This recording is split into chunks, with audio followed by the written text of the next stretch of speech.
have a different mic than everybody else. Oh. We're all good. Okay, I would like to call to order this meeting of the Highland Park Board of Education voting workshop meeting. The New Jersey Open Public Meetings Act was enacted to ensure the right of the public to have advance notice of and to attend the meetings of the public bodies at which any business affecting their interest is discussed or acted upon. In compliance with the Open Public Meetings Act, the Highland Park Board of Education has caused notice of this meeting, setting forth the time, date, and location to be submitted for publication to the Home News Tribune and Courier News and posted on the board's website at least 48 hours in advance of this meeting. Members of the public who wish to address the board will be given the opportunity to do so before the board adjourns for the evening. Dr. Beatty? Here. Ms. Cassell-Dunn? Here. Dr. Coleman?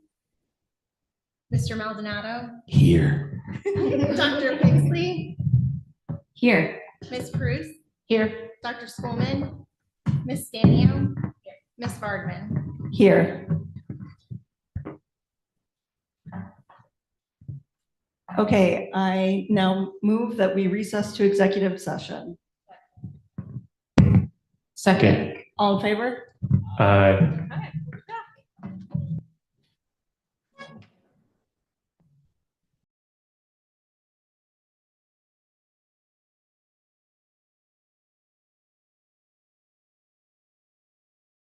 Now going to reconvene to regular session. I'm sorry. Dr. Beatty? Here. Ms. Cassell-Dunn? Here. Dr. Coleman? Mr. Maldonado? Dr. Pixley? Here. Ms. Bruce? Here. Dr. Schoolman? Ms. Stanio? Ms. Bardman? Here. Okay, now we will do the Pledge of Allegiance. I pledge allegiance to the flag of the United States of America and to the republic for which it stands, one nation, under God, indivisible, with liberty and justice for all.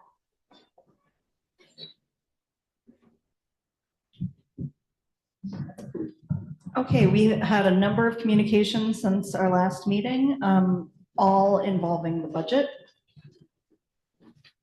And now we will approve the minutes. I move we approve the minutes. Second. Dr. Beatty? Yes. Ms. Cassell-Dunn? Yes. Dr. Coleman? Yes. Mr. Maldonado? Dr. Pixley? Ms. Bruce? Yes. Dr. Schoolman? Yes. Ms. Stanio? Yes. Ms. Bardman? Yes. Student representatives report. Starting off with Irving, their students celebrated Poetry Month and hosted their PTO youth book sale, and they'd like to thank families for helping prepare the garden beds and planters that students will eventually fill in. They also celebrated Earth Day with a bee demonstration, recycled crafts, seed planting, and other activities, all sponsored by their green team, and their first graders will visit Turtleback Zoo very soon. For Bartle, they said Bartle Elementary is proud to be participating in the American Heart Association's Kids Heart Challenge during the month of April. So far, our school community has raised over $1,500 to support heart health and life-saving research. And we're especially proud of the 5 Bartle students who have completed Finn's mission, where they learned the important skill of hands-on only CPR. And it's been great to see our students learning ways that they can make a difference in helping others. The American Heart Association also provides lessons and activities based on health, nutrition, and social emotional learning to the Bartle staff and families. Middle school, they had their marking period 3 star student breakfast, and we're excited to celebrate Alice Nanda, Zoe Redding, Javier Peleas, Caitlin Chan, Isla Villanova, Rowan Boyd, Hissam Al-Hirabe, Toby Gard, Winnie Wang, Rosa Pearson, and Guillermo Salazar as third marking period star students. The 7th graders took a trip to medieval times and had a great time cheering on their yellow and red knights. They will be recognizing middle school pride this year, the core values they believe help their school and students grow. In April, teachers will nominate teachers, and winning teachers will come down on Fridays and pick a student from one of their classes who demonstrates the core value they were nominated for. The teacher winners last week were Miss Carter, Miss Paley, Miss Donatov, and Miss Takis. They in turn nominated Wes Gash, Imani Agnew, Mikey Weil-Whiten, Julian Malachi, and Michael Sartani. Congratulations. They also celebrated their Spirit Week, had Adam Sandler Day, Anything But a Backpack Day, Pajama Day, Cowboy/Cowgirl Day, and Color Wars. They celebrated spring sports at the pep rally and had an awesome staff versus students basketball game. Though the students won, there will be a rematch. And for the high school, Model UN competed in early April in New Brunswick and won Best Large Delegation at Rutgers Model Congress. And Highland Park DECA traveled to ICDC on Friday. About 20 students headed to Atlanta to represent Highland Park in sales project, financial literacy, Thrive, Aspire, school-based enterprise, and role-play events.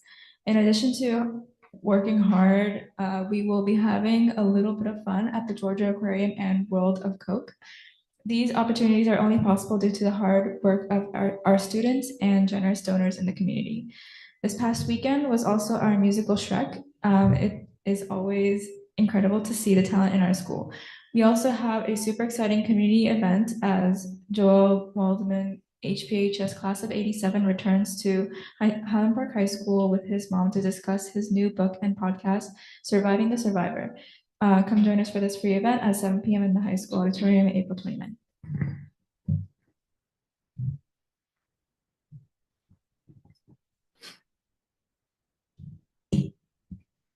Thank you. And now we're going to move on to the superintendent's report.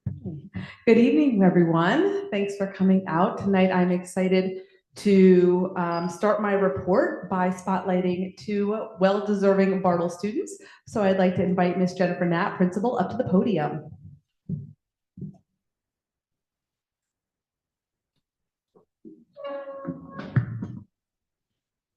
Good evening. I have the pleasure of honoring two of our Bartle Dolphins tonight, Ramona Payne and Eleonora Chu. I'll start with Ramona. I am proud to recognize Ramona for consistently going above and beyond in all areas of learning. Ramona approaches every assignment with focus, determination, and a strong commitment to excellence, often exceeding expectations. In addition to her academic success, she serves as a role model by consistently demonstrating kindness, responsibility, and respect. Whether supporting classmates, staying organized, or showing a positive attitude each day, Ramona truly embodies our school values. We are fortunate to have her as part of our school community. Congratulations, Ramona. Come on up, Ramona.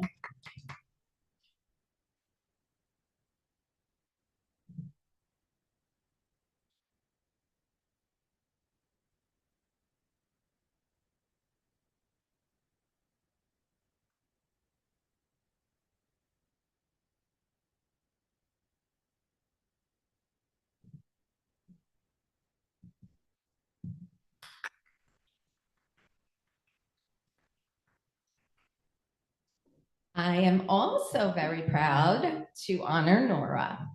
Nora consistently goes above and beyond, actively seeking out additional challenges and putting forth her best effort on all tasks.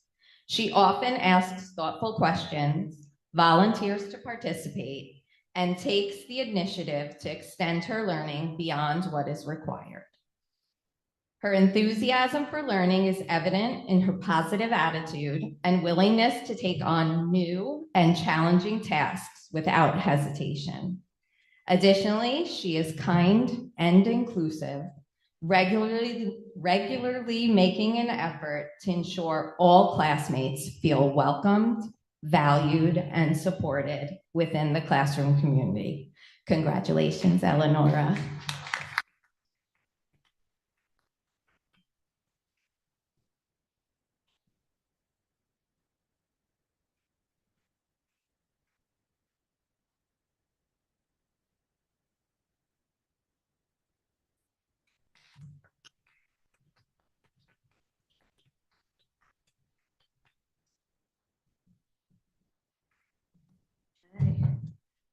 And please join me one more time for congratulating both students.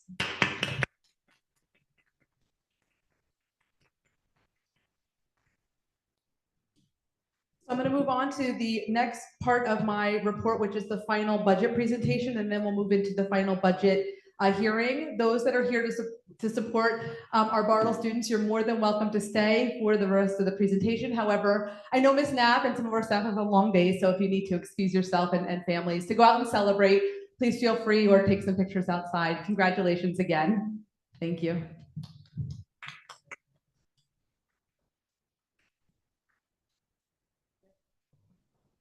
All right, give me one. There we go. Okay. All right.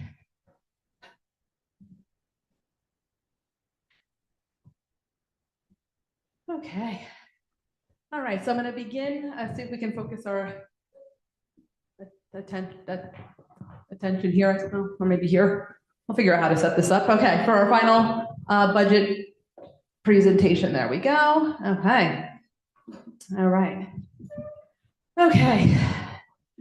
All right, so I'm going to breeze through the first couple of slides. This is all a repeat from the tentative budget, but just a couple of reminders if you weren't watching the tentative budget back in March. But every year we align our budget process with district goals and objectives, the Elementary and Secondary Education Act, the Every Student Succeeds Act, and the New Jersey Student Learning Standards.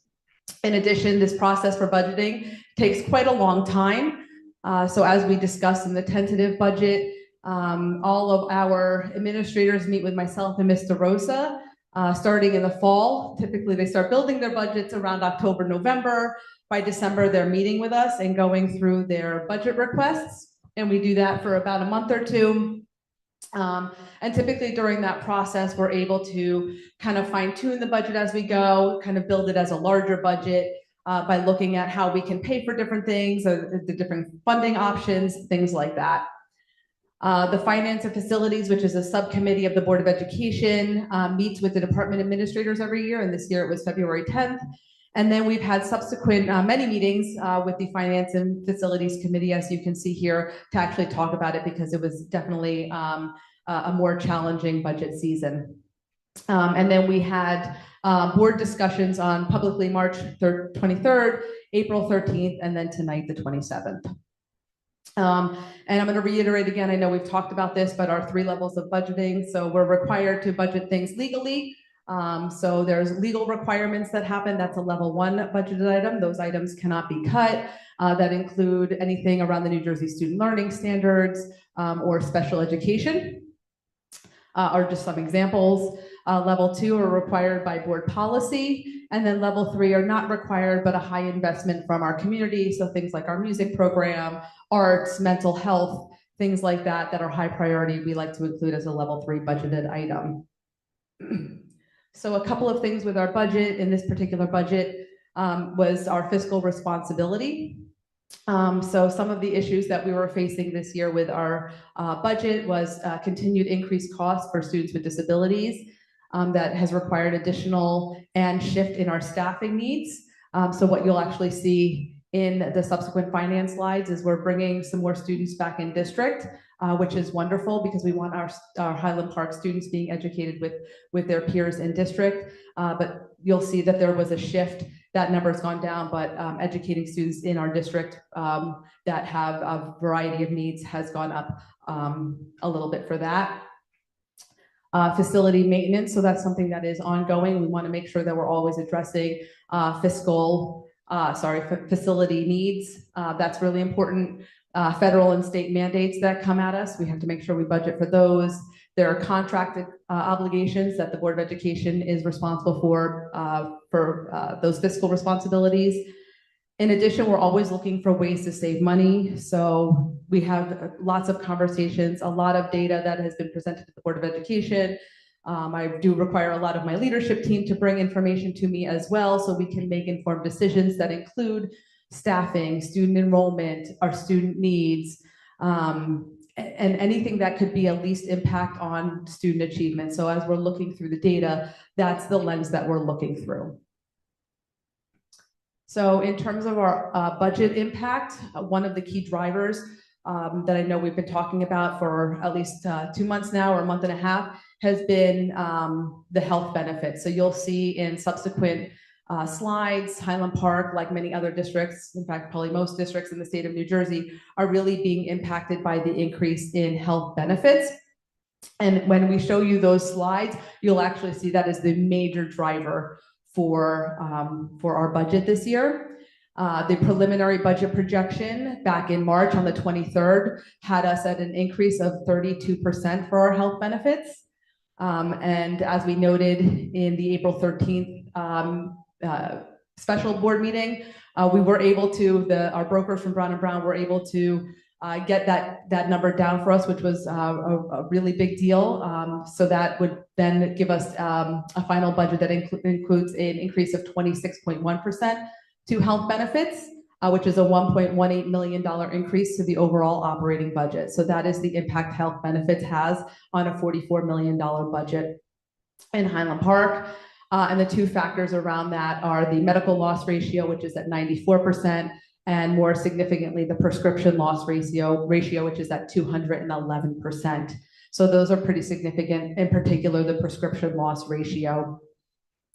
The state does allow us to increase the tax levy above 2% for increase in health benefits. So that means, according to where we stand in our budget and with the specific information around Highland Park, that's a little over $1.1 million or $1.068 million, which would equate to a 5.1% increase in tax levy. Our final budget includes approximately $605,000 of that, of the $1 million, creating bank cap of about $462,000, which can be used over the next 3 years. So what I presented tonight for a final budget shows a happy medium of the two. So instead of cutting all of the staff that was proposed in the tentative budget, my proposed budget tonight is a middle ground where we will save some of the staff. Unfortunately, we will have to cut a couple. And instead of raising the taxes to the full 5.18%, we will do 3.8%. So that therefore we're somewhere in between to be fiscally responsible. Part of that allows us to get banked cap to be used for future budgets. So a part of what the planning and my thought process was how do we set ourselves up for future success? A lot of the issues that we're having around health benefits comes with Chapter 44 legislation around the health benefits for public school employees. That doesn't sunset until 2028. So my concern, if I'm thinking about the future, I don't know what the school funding formula is going to hold for the future. We have a new governor who's proposing a new formula, but nobody knows what that is yet. So my concern is in the next couple of years, with an unknown amount of state aid that we could get, plus this legislation around Chapter 44 does not sunset for another couple of years, how do I set the district up for financial success so that we're not constantly raising taxes a significant amount year after year? So this gave us two things happen. One was going to a GLP-1 direct to take the two expensive drugs that were part of the prescription loss ratio of 211% out of our overall benefit plan and administer it in a way that is slightly different, but still access is still the same. So part of it was taking those two high cost prescriptions out and administering them just slightly different. So hopefully next year our loss ratio won't be as bad. And so maybe something like 32% won't happen. In years past, we've been up like 14%. So that is one hope of that piece. And the other is having some bank cap. By not going to the full 5% this year, that does give us $462,000 in bank cap to use over the next couple of years as well. So my hope in proposing this budget is I'm looking for next year, but I also need to look in a couple of years to make sure that we are fiscally responsible to the taxpayers in Highland Park without compromising student achievement in the district. So like I said in the tentative budget, the budget does enable the district to maintain fully staffed schools with qualified personnel, great instructional resources, updated and aligned to standards. In particular, the state is putting out updates for ELA, math, science, and multi-language learners. And in addition, it does include courtesy transportation for students on hazardous routes. In addition, the budget will include some facility improvements, the repairs to the high school cupola. For those who don't know, the high school is almost 100 years old in 2026. It will be 100 years old for the major part of the building. The high school cupola is the square piece in the front. When it was built over 100 years ago, or just about 100 years ago, the gutters were built inside of in between the building. Like gutters now are on the outside of buildings. 100 years ago, that's not how they built the buildings. And that's what we're actually finding. It's not roof leaks that are a problem. It's the cupola and these like internal gutters that are just wreaking havoc.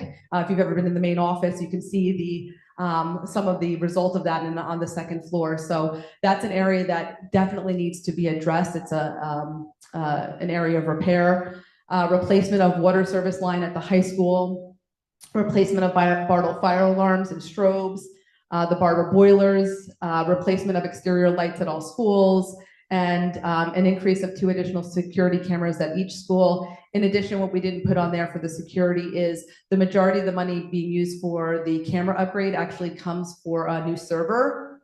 The cameras, the technology can only hold so much of that camera footage. The server that we have is outdated and it's becoming problematic. So with the change in the technology times for the cameras, we do have to upgrade the server. So the majority of that money is actually being used for the server to upgrade the system. We will be increasing preschool enrollment by 15 students, which I want to celebrate and think that's absolutely amazing, especially since word on the street is a neighboring district is not even going to be offering it anymore or being able to afford to. So I'm really proud of the work that my staff at Irving do to continue that work. In addition, we will be supporting a new math curriculum or resource for grades K through 5 coming soon next month. We're almost about done wrapping that up and making a recommendation to the board for a new math curriculum. So we're really excited about those things. But unfortunately, there are a couple of areas in which we will have to cut in order to make all of that happen. So I'm proposing the reduction in force. So they're not it's not being necessarily fired, it's not non-renewed, it's a reduction in force. So these staff members that will be cut have right of refusal for any jobs that are open under their certifications or their current job descriptions if and when they become available. So that's 2 assistant administrative assistants. I am recommending that we close the makerspace at the middle school and 1 secondary social studies teacher, which will result in no diminishment of instruction or services to students. So all of our programs for social studies will be staffed, electives at the high school will be running, and we will see no impact on that. In addition, we talked about at the April 13th board meeting about the aid in lieu. Another area that we found in cost savings was aid in lieu of transportation. Ms. Rosa? Yes, so this one. So based on the clarifications and the directives provided by the Department of Education, the district does not have the authority to make non-public aid in lieu payments. Because we don't transport any of our public school students because they live remotely, that does not require or give us the authority to make those payments to those non-public students. In the original budget update of March of April 13th, I projected a cost of $225,000. I picked up the wrong number. We do have to cover aid in lieu for charter school students. That's mandated transportation. So charter schools are classified as specialized programs, and transportation is provided in accordance with New Jersey Administrative Code 6A 27-3.1. which states the maximum allowable expenditure of transportation for those students cannot cost more than today $1,177 per student. So we only have about 15 students that go to charter schools, so that would they qualify for aid in lieu instead of offering a bus that would cost $30,000. Okay. Oh, do I miss a slide or are we? Okay, no. All right, so we'll go through again. So this is going to be the snapshot of our revenues with the 3.8% tax increase that I'm proposing tonight. Right, so just going over the revenue snapshot, the tax levy is increasing the 2%, plus, as Dr. Siska mentioned, the $605,000 of the healthcare cost adjustment. Our state aid did increase 6%. We are estimating a decrease in extraordinary aid for the 26-27 school year. We won't know that 26-27 number until July of 2027, once the application is submitted. Applications are submitted at the end of May. The state calculates them and they determine how much is refunded back. The amount of that reimbursement by the state is not statutory, so that derivative changes. Every year, we noticed over the past 3 years, the amount that they're funding back in excess has decreased.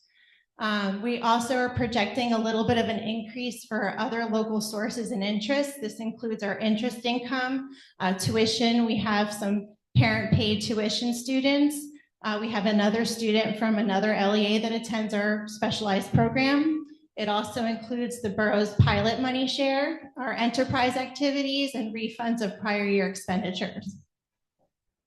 Federal aid or semi, is an amount determined by the state. So the state tells us how much to budget for semi reimbursement, and our subtotal for operating revenue only. So just our operating revenue is actually increasing 3.63% over last year.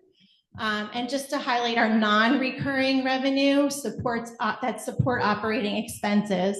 So we utilize some capital reserve to take care of those long-range facility projects that Dr. Suska mentioned, the cupola, the fire alarm, exterior lights, Bartle boilers, and the water service line. So if you know, last year, our utilization was 2.2 million. That was directly related to our Bartle structural repair project. We don't have that next year. We paid for it. So that's why that number has decreased negative 1.5 million. We're utilizing $250,000 of our maintenance reserve and about 131,000 of emergency reserve. And we're projecting some surplus. Our total budget, operating budget, is $44,604,243.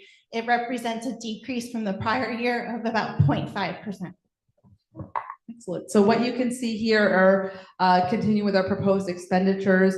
What we want to do, just so that we don't have to, kind of go through it all like we did for the tentative budget, but we just a couple of areas to highlight that we'll discuss. So one area where you see a lot of these numbers fluctuated because we added back in the staff that were originally slated for reductions in force from the tentative budget. So that's why you'll see these numbers are changing, because we added those positions back into the budget. So you can see that for total supplemental at-risk instruction, that was a change.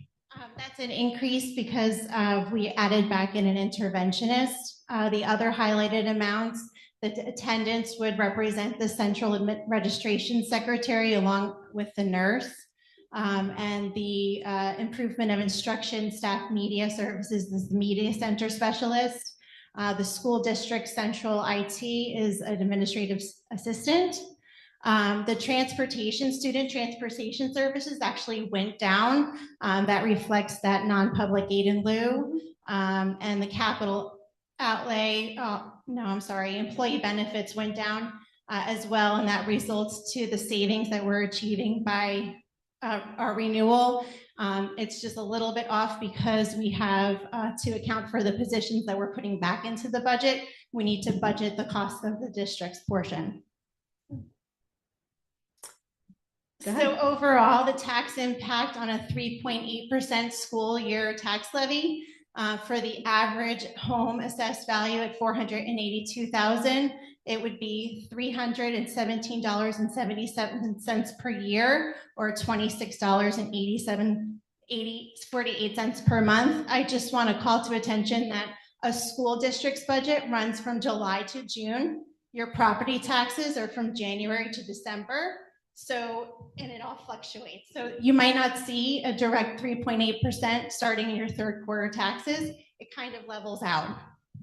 So typically you might see that around Q1 of 2027 and beyond. All right, so that concludes our formal presentation. What I'm going to do is open it up for questions or comments from the Board of Education. Once that's done, I will close my report and we can move on to the hearing of the budget. So any questions from the Board of Education right now? Yes, Denise, you said the extraordinary aid, but it will be July of this year we find out, correct? So we find out what we projected for 25-26 in July 2026. Okay. And the amount we're projecting for next year is 26-27, we'll find out in July of 2027. So it always happens July after the school year ends. The application is due in May, the state reviews it, and then we get the money in July. All right, thank you. Are you projecting that aid is going to go down just because that's been the trend, or because we're bringing students back into district? It's a combination. So I tend to look at all the factors.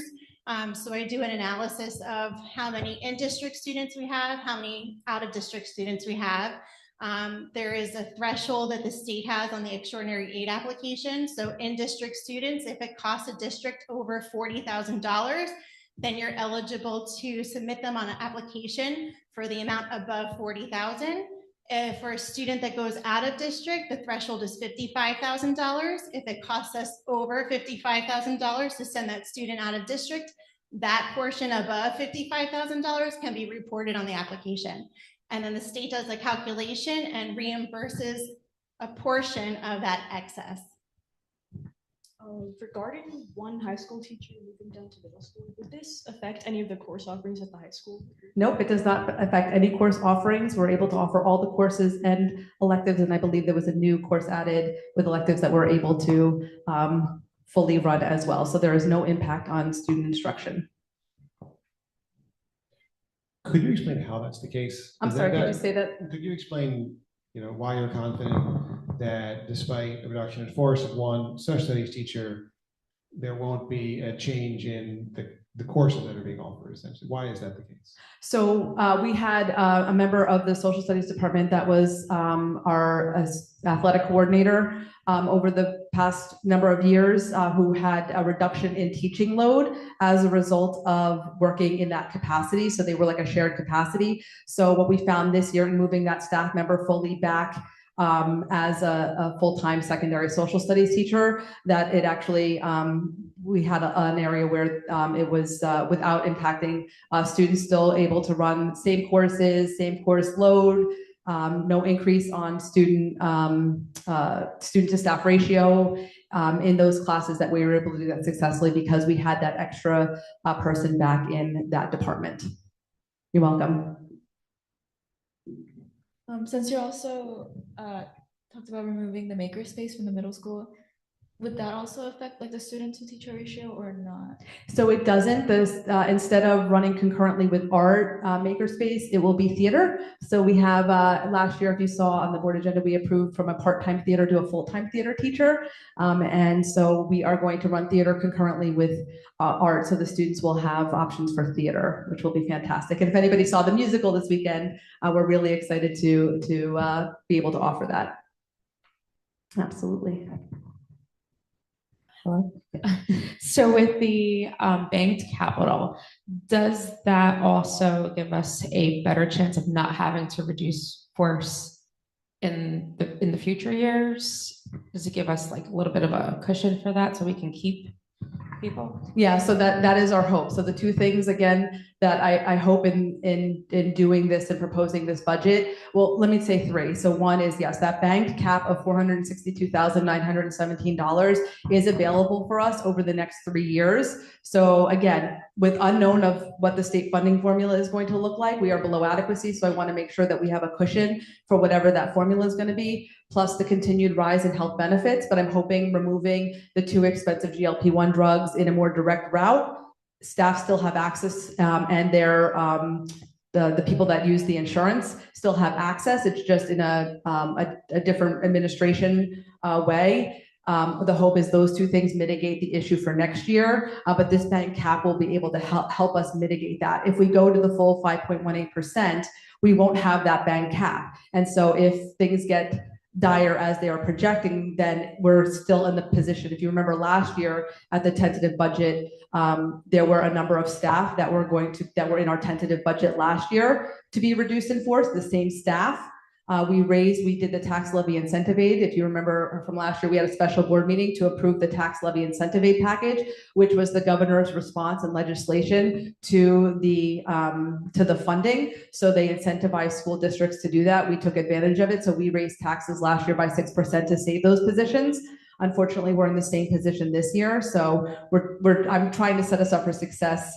Or hopefully more success next year with that banked cap and removing the expensive GLP-1s and just administering them in a different way. So again, access is still there. Our staff and the users of the benefits still have access to those GLP-1 drugs for weight loss. It's just administered in a different way, which will help mitigate our prescription loss ratio to hopefully make us more marketable to a company next year. So all of those pieces were used to inform the budget that I'm proposing. I will say it was not an easy decision, contrary to what people might think. It was very, very hard, a lot of data. And then we went back and forth a lot in trying to figure out how to make this work. These are really unfortunate times. I will say that with over 60% of our families on free and reduced lunch, and we continue to put the burden on taxpayers, it is very challenging. So that is why my proposed budget tonight, to me, meets somewhere in the middle where we're able to save some of the positions and we're still increasing taxes. But again, looking at our overall number of the increase, that can still be a considerable amount for some of our families that are trying to get by, and an extra $26.48 a month, and then not knowing what the future holds for next year. I don't want to see that number again. So my hope is with not going to the full amount, will set us up for better success next year. Just want to clarify with the banked cap, what that means is say next year, that's taxes that we didn't raise, but we have 3 years where we could raise those taxes over the 2% cap. Correct. So there's a 2% cap of how much we can raise property taxes. However, healthcare benefits are not included in that. So you can go over the 2% cap in order to pay for health benefits. That's why we were able to, that's why we're going over the cap this year. But that would leave us 3 years of no cap to maybe be able to, if our healthcare system, if our healthcare dollars are better next year, right? If we're not getting hit with a 26% increase, we would not have the ability to go over the 2% cap. Right. So if our health insurance costs don't go up next year, but something else goes down, we have the flexibility to raise taxes a little bit that we wouldn't have if we take advantage of the full levy this time. That's correct. No, I understand. And if you remember, a couple of years ago, we actually received a little over $1 million in state aid. This was a couple of years ago, and it was phenomenal. We were able to add some positions in. So again, I don't know what the school funding formula has to offer us with new administration down in Trenton. My hope is that maybe if it comes and it shows that we're not receiving as much as we should be, and maybe there's some sort of increase next year, bringing some positions back and maybe mitigating some of the loss ratio around here. But I don't know what the future holds, other than I just want to make sure that we're set up for fiscal success. Knowing the actual known is Chapter 44. I know what Chapter 44 says around health benefits for state public school employees, and I know that sunsets in 2028, right? So that's something that's a known. Everything else seems to be unknown, and that's a big concern. Well, and that's just something else I'd also like to clarify around the state aid. State aid increases were limited to 6% this year. If we'd gotten the full amount of state aid that the state calculated we should be getting, we basically wouldn't be in the situation at all. That would have been an extra $700,000. Correct. But because they've capped the amount that you could get, it's an increase in aid, but it's less than it should have been. Correct. I didn't expect a windfall from the state next year. My understanding is that next year is going to be a rough year budget-wise at the state level. And to the extent that the that policymakers in Trenton are going to look to recalculate or redesign the school funding formula, I would guess that it is not going to be recalculated with an increase to districts of our size in mind. I think there's going to be a movement towards consolidation and regionalization, or at least an attempt to move in that direction. So I think it's prudent to save some spending capacity for a rainy day, because next year might be the rainy day. Yeah.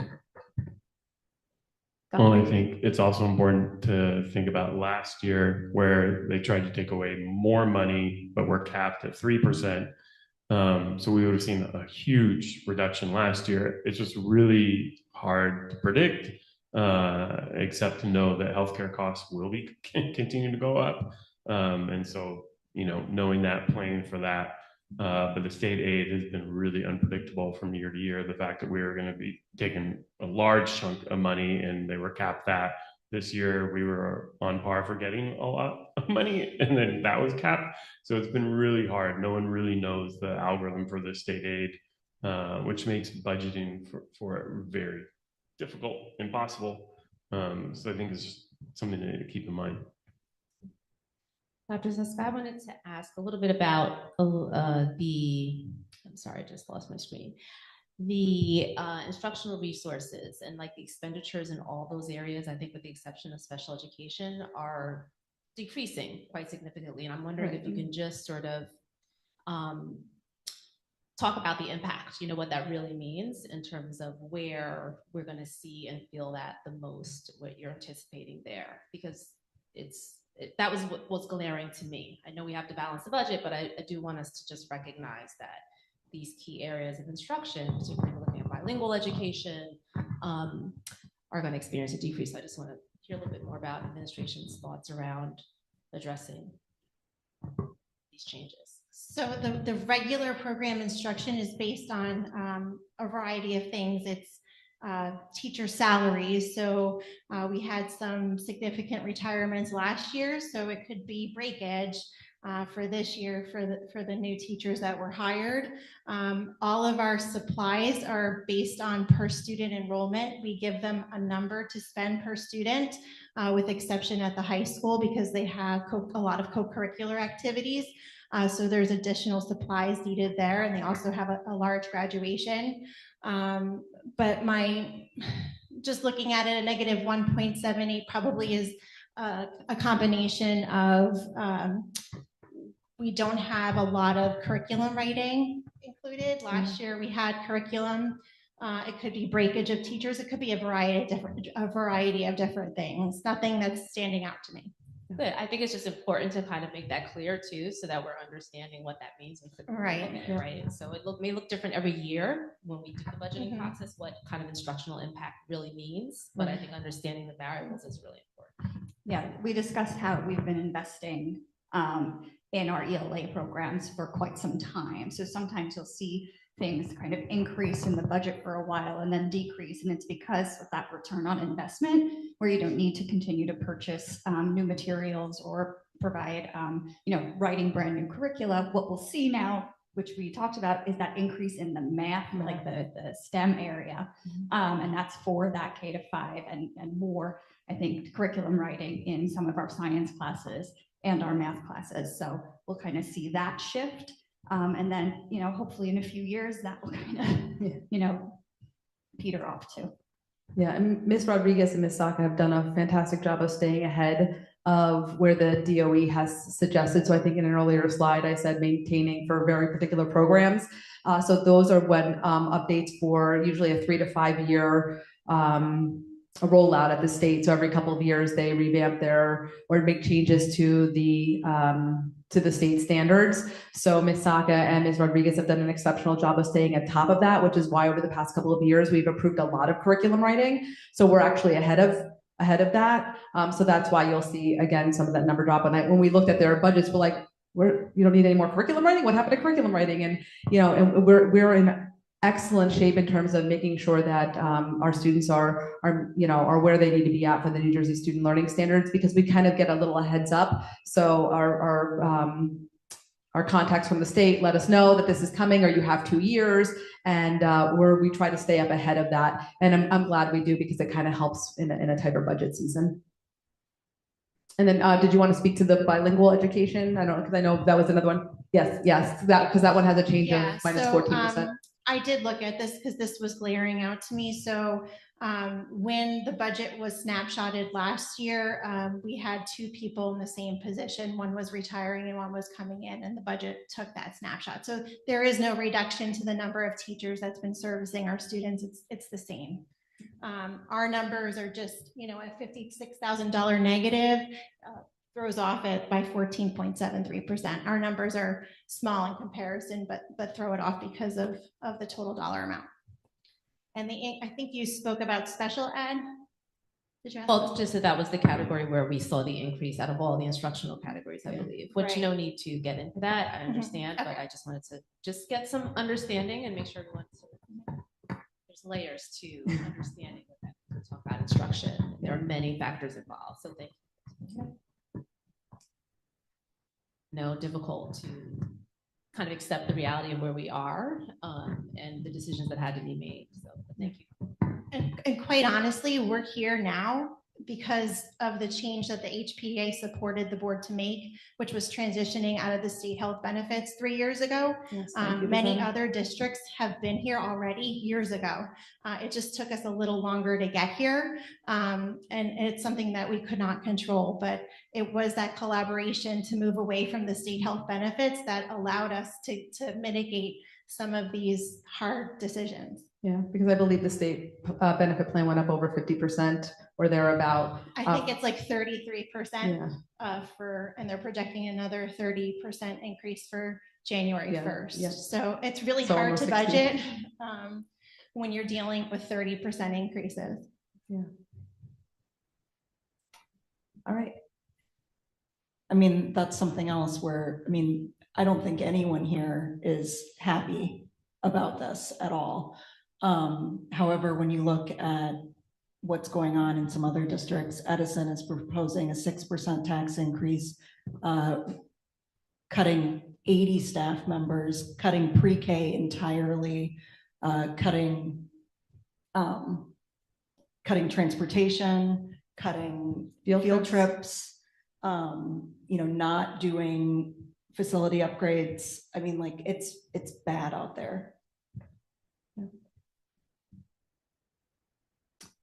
Okay, there's no other comments or questions from the board. That concludes my report. Thank you.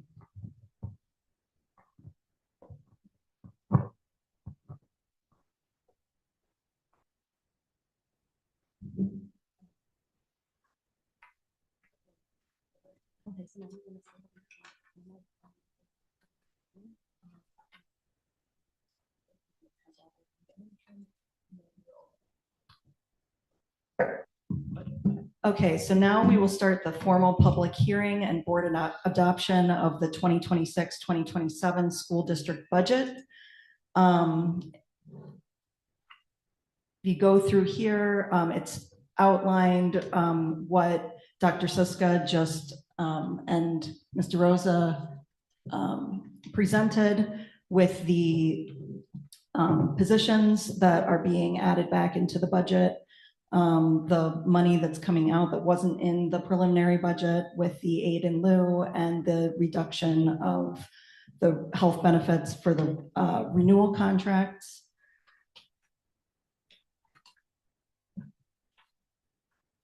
Along with taxes to be raised, anticipated revenues, and withdrawal from capital reserve for facility projects.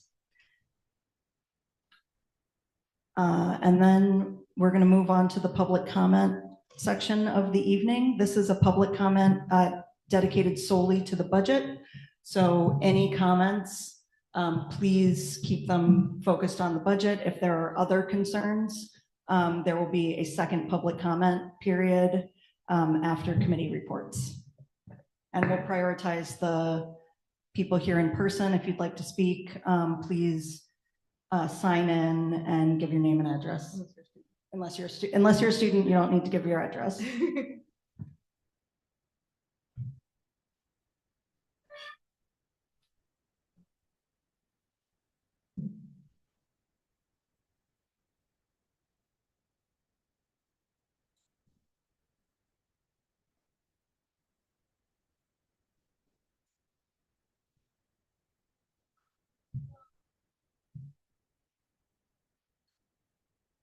I just want to kind of talk a little bit about how I really do appreciate this kind of in-between space, how trying to make sure that there's actually specialists and there's a tax that matches everybody's budget. I really appreciate the thought process that went into that. But something that I don't think was really touched upon was the elimination of the Makerspace program. And while I know it's kind of controversial to students specifically in middle school, I think it's a program that grants so much learning that doesn't pertain specifically to something that theater or the arts could.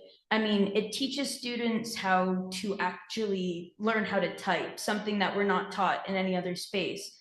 It teaches students how to be kind, how to be upstanders. I mean, in the halls, if you walk through this school, this middle school, you'll see posters all around that talk about how you should be an upstander, how you should be a good citizen. And while I understand that it's necessary for cuts to be made because there's things that the school has to live up to and, you know, standards that our town has, I think it's really important that we have either this program implemented into other programs or somehow reworking it so that these specific programs still stay.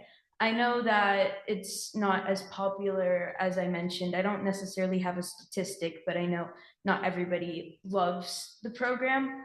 But I do know that it's something that's incredibly important to how kids learn and to how they should be outside of the classroom. I think a lot of classes, the core classes, focus on creativity and all of that stuff inside the classroom. But I think this is one of the main programs that focuses outside of the classroom. So finding a space where this cut program can actually live, a curriculum in which it can live inside, I think is incredibly important and is something that should be mentioned. But again, I want to thank you for that middle ground. I think it really does help to see some in between. I know some people really don't want anything cut and some people don't want taxes raised. So I think this was a good in between.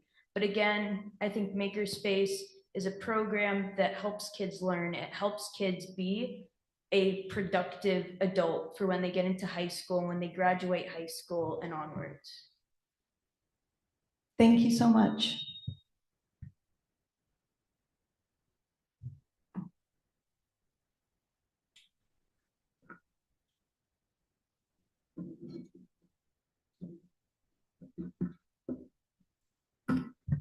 Hello, my name is Rob Scott. I'm at 25 South 2nd Avenue here in Highland Park. So the theme of my comments is the unanswered questions. I was here 2 weeks ago. I asked some questions. Other people asked questions. Many people spoke. Everyone who spoke said make no cuts. Nobody said they were worried about their taxes. The anti-tax caucus did not show up. But here we have a kind of what feels, I have to be honest, like a bit of a theatrical production. So a few key observations. I pointed out last time that the amount in the tentative budget that was to be spent is less than is being spent this year. Okay, a sure sign of a kind of austerity. This new budget spends even less. The tax cut proposed is less than the tax proposed is less than the tax that was proposed in the tentative budget. Not by very much. Okay, the kind of dollars we're talking about for the taxpayer remains, as I said before, about the cost of 1 cup of coffee at Dunkin' Donuts every month. I was tempted to bring you all a cup of coffee from Dunkin' Donuts. Okay, that's what we're talking about. And on the other side of it, we're talking a reduction in force. Superintendent Suska, why don't you respect the labor of secretaries? Is it not important? Do they do nothing? What will happen? Who will do the tasks that they're doing now? Okay, I think that's a question that has to be answered. We also need to answer the question of how do you cut a social studies teacher and everything is fine? Class sizes change, offerings change. And that's a person, an actual human being. I mean, reduction in force or RIF is a nice thing to say, but let's be real. Sometimes we call those layoffs, but what that feels like to the person who gets it is they're fired. They don't have a job. They can't support their family. Is that social studies teacher doing nothing? No, class sizes are going to go up, flexibility will go down, and it will hurt the schools. That social studies teacher, if you keep them, is also planning for the future. This whole thing about, oh, we need to bank the tax cut for the future, that's new at this meeting. If you just raised it now, that money will exist in next year's budget and the budget after that as well, right?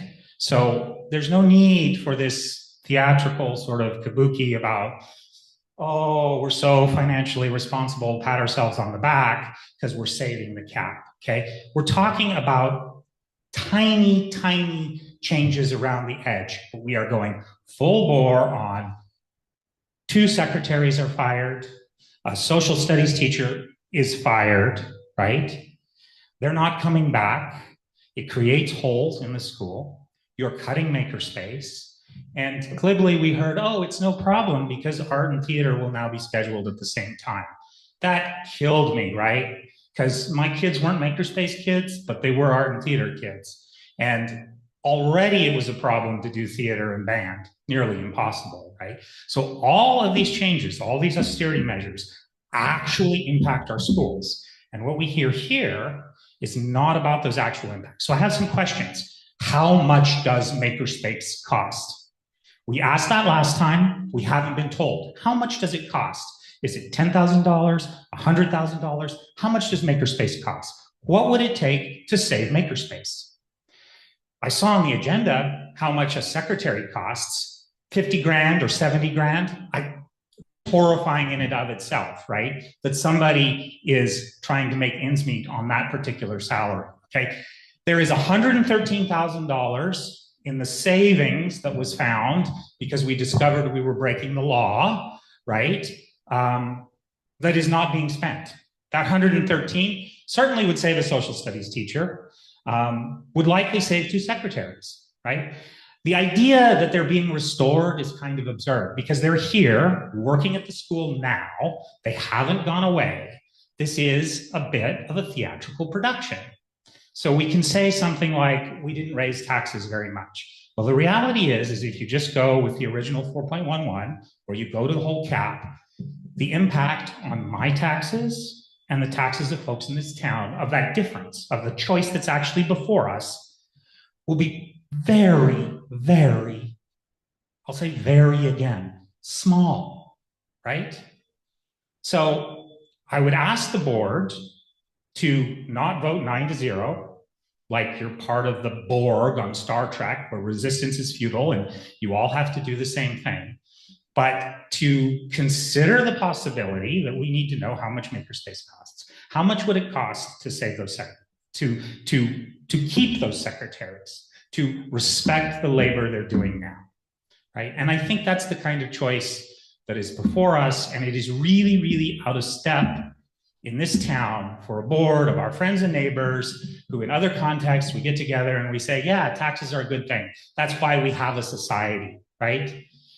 That's why the schools are good. Yeah. How much time are we allowed? Yeah. Am I going on too long? Is there a time limit on this? Is there only one? Look, I'll wrap up, okay? But we need to know the further proposed cuts. How much does each one of them cost? What would it take in real terms to not make those cuts? And what would that mean, right? I think we are owed that. And also this notion of privileging the people who are in the room first, I think is kind of a little bit ridiculous. There are people who are at home on Zoom who are watching this, and they're doing that. Like, I don't have kids in the school. I'm a taxpayer, right? My kids are gone. But people with kids, it's harder to get here, and they're on Zoom, and they should be able to speak, not at the end when everyone's tired, but we should go back and forth. Thank you.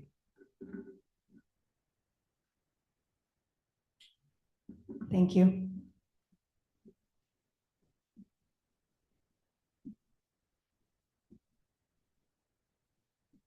Hi, my name is Buffy Wild Greenberg, 60 North 7th Avenue. I just want to ask the board to vote no. We talk a lot about accountability. We teach our kids to be accountable. We teach ourselves to be accountable. And what I've heard tonight is that this board and Dr. Siska are taking no accountability for presenting us with an austerity budget that I'm hearing basically these, neoliberal / MAGA talking points about not raising taxes. And look what they're doing in Edison. It could be so much worse there. So is that what we're doing? It's a race to the bottom, right? The fact is, we don't have a budget crisis. This is always the dangerous thing when people propose cuts, whether it's the federal government, the state, or all of you, is people start to believe there's a budget crisis and it's inevitable and we have to make hard decisions. That's actually not what's happening here. What we have is misplaced priorities. We can raise taxes up to the maximum amount, right? You're choosing not to because you would rather spend money on surveillance cameras. You would rather hire a sports administrator for $100,000. You would rather extend the superintendent's contract who is earning, let's see, I'm really bad at math, about $200,000, and one of the secretaries that we're quote unquote reinstating makes about $55,000. So other people can do the math with that, right? So you're making those choices. You're making the choice to prioritize these high paid administrators, buying more surveillance cameras as if anyone wants that, or as if that reflects our values, right? You're doing that instead of keeping secretaries who are essential staff. They help make our school run. They are the ones that the kids see first thing in the morning. And I really do wish that more people were here tonight, and hopefully they're on Zoom, to speak up for them. They're not expendable. And so just to close, if you want to vote for this budget, I hope you will at least take accountability and stop making excuses and stop putting it on the state or Edison or whoever you want to. We don't have a budget crisis. You're choosing to cut secretaries, to cut teachers, so you can spend money on other things that I don't think are very valuable. Thank you.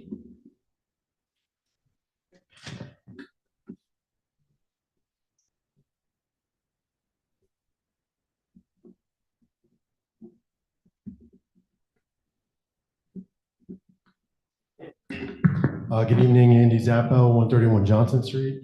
I'm coming here mostly to speak about the sad loss of a social studies teacher in a world where we're losing track of our civic responsibility, where those are the people who create citizens, who create people who are willing to stand up for what is right. ELA, math, we all need those, but social studies is the foundation of what this country and how it even came about. So let's not lose that. Second, the makerspace teacher. I might embarrass him a little if he's watching. I know some of his classmates are here, but my youngest son came to this school out of 5th grade with no confidence in his ability to do anything in school. That might be an exaggeration on my part, but that's how it felt being his dad. And makerspace is where he found confidence. That's where he found confidence that he didn't have. He had to get a leg up on math. He had to get a leg up on ELA. But makerspace was something he could kind of deal with. And I think it really helped him grow his confidence in other courses. We don't all fit in the same mold. I'm not an academic. There's a lot of academics in this room. I'm a technical person. I took my history degree and I use it in a technical world.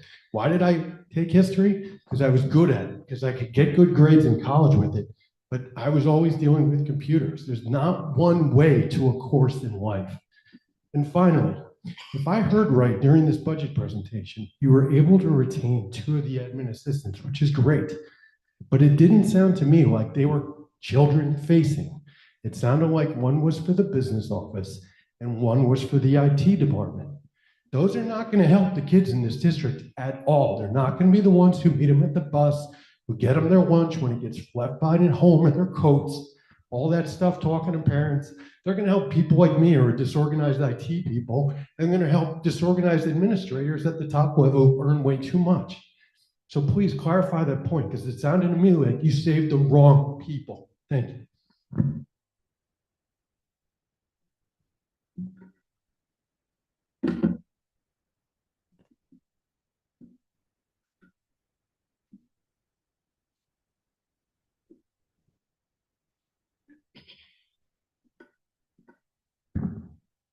Dr. Suska, I see you have the Shrek musical t-shirt or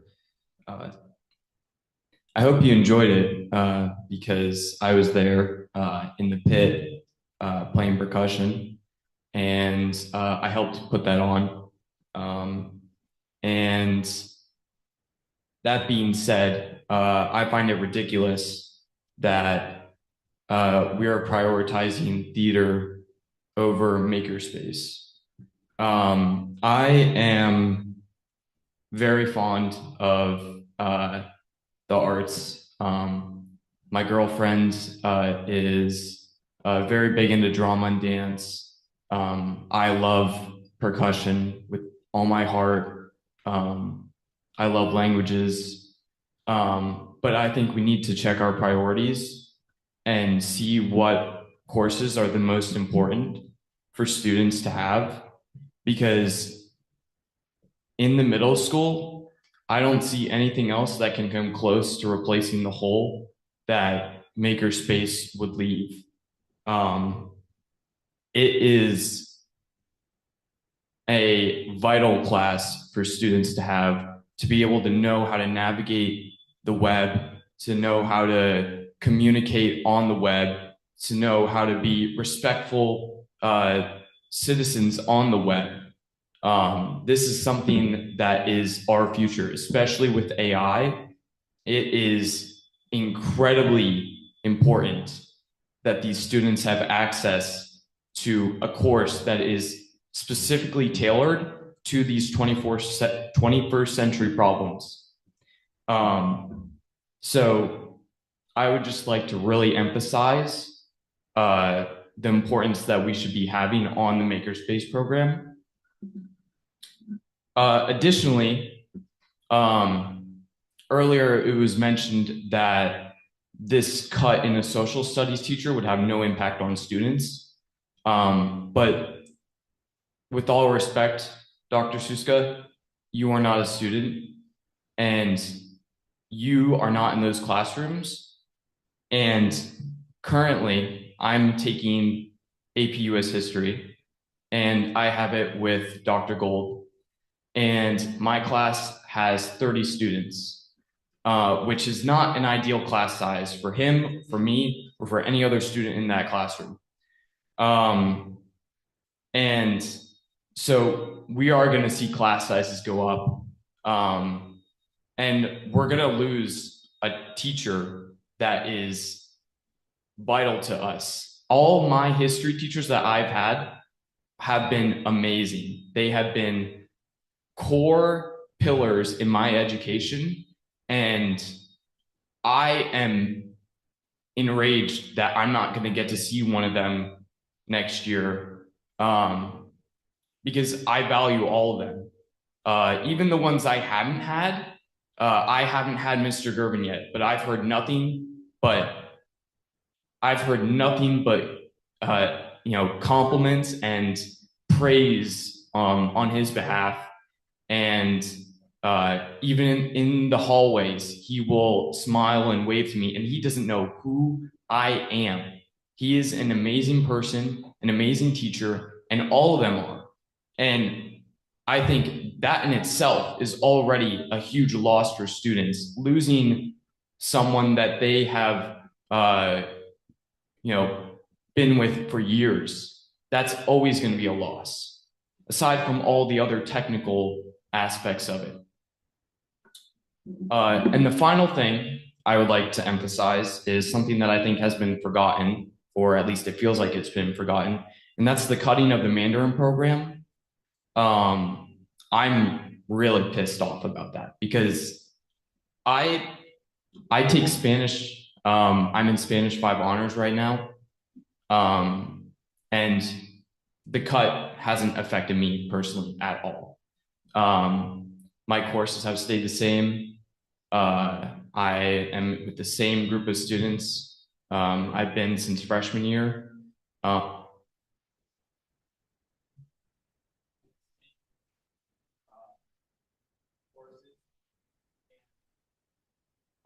Believe that it is important that language is prioritized in our communities, especially when we're spending what looks like to me $850,000 on sports.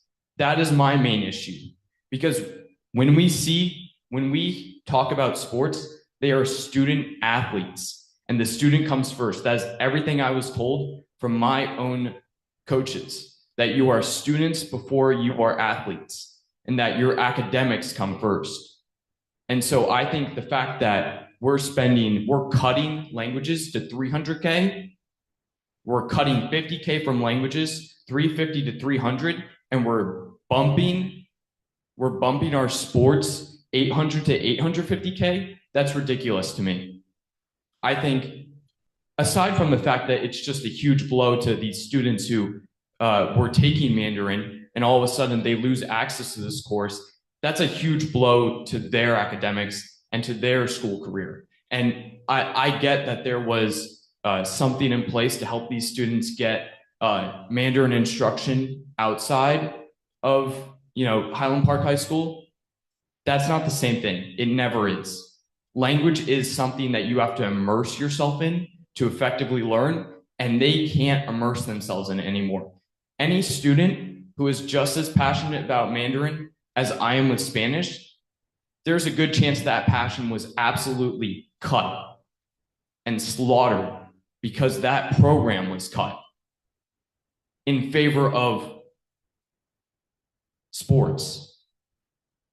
And so I find that absolutely disgusting. I think it's a betrayal of what Highland Park stands for, a community that is very strong with our academics, very strong with our humanities. And I think that this should be something that should be 100% reconsidered. And I press you all to bring that program back. You.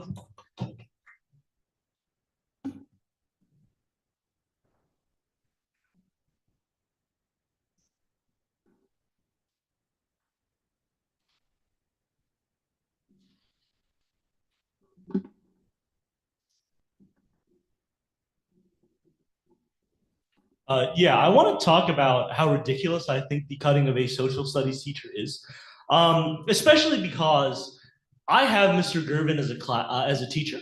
He teaches AP Government for me. I'm in a class of 8 students. I have never gotten a better social studies education as in that class. It's difficult to emphasize just how amazing of an education you can get when it's that personalized.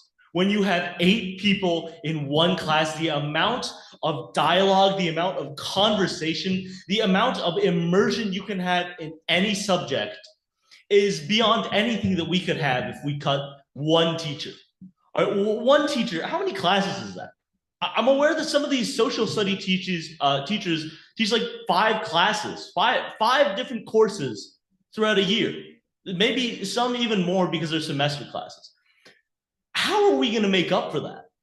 There's, like Declan said, there's going to be an increase of students taking all these different classes, and especially now, in a time where misinformation is so common, where every single corner of the political spectrum seems to be aimed at pushing the working class person down, where there is so much hate and where there is so much bigotry that has been so ingrained in politics. Why are we cutting social studies? I think it's a little ridiculous. And I just wanted to talk about there was $131,000 appropriated for security cameras and fences from the emergency reserve account. Why? Why do we need any of this? I don't think it's going to do any work at all preventing students from vandalizing the athletic complex. I don't think it's going to deter anybody from doing anything. If anything, it's just going to be a bigger challenge for students who want to make a name for themselves and who want to be annoying to the school. right? There's no good in doing this. It's ridiculous that you guys are taking $131,000 out of an emergency reserve account to pay for security cameras that will do virtually nothing for this school. I say that as a student, as somebody who knows what students want, as somebody who's talked with students who commit vandal crimes like this. It's not going to work. And I'd like to talk about the classes being cut. First of all, if you're cutting Makerspace, why are you replacing it with theater? Why are you replacing this class at all if you're just gonna cut it? I did not like Makerspace when I was a student in the 8th grade. Maybe that's because I didn't like the curriculum. Maybe that's because I didn't like the teacher. I don't think it's a useless class. I think it has high potential to be an extremely useful class. So if you're cutting it, why are you replacing it with theater at all, especially theater? I love the theater program as much as anyone here. I went to see Shrek on Friday, and that play holds a very, very special place in my heart. So why are we replacing it with the theater program that I think a majority of students won't want to do? As much as I think it's great that we're promoting theater, I think we have to come to terms with the fact that a lot of people don't want to put themselves out there using theater. I think more or less it's just going to be another class where a lot of students sit around while 1 or 2 students who would have already joined theater will simply have a lot of fun learning about theater. I don't think it's going to do any good for anybody who genuinely wants to join theater. And I'm hearing so many more cut classes. AP Chemistry? AP Chemistry was one of the most important classes that I took last year, and I'm hearing about it being cut.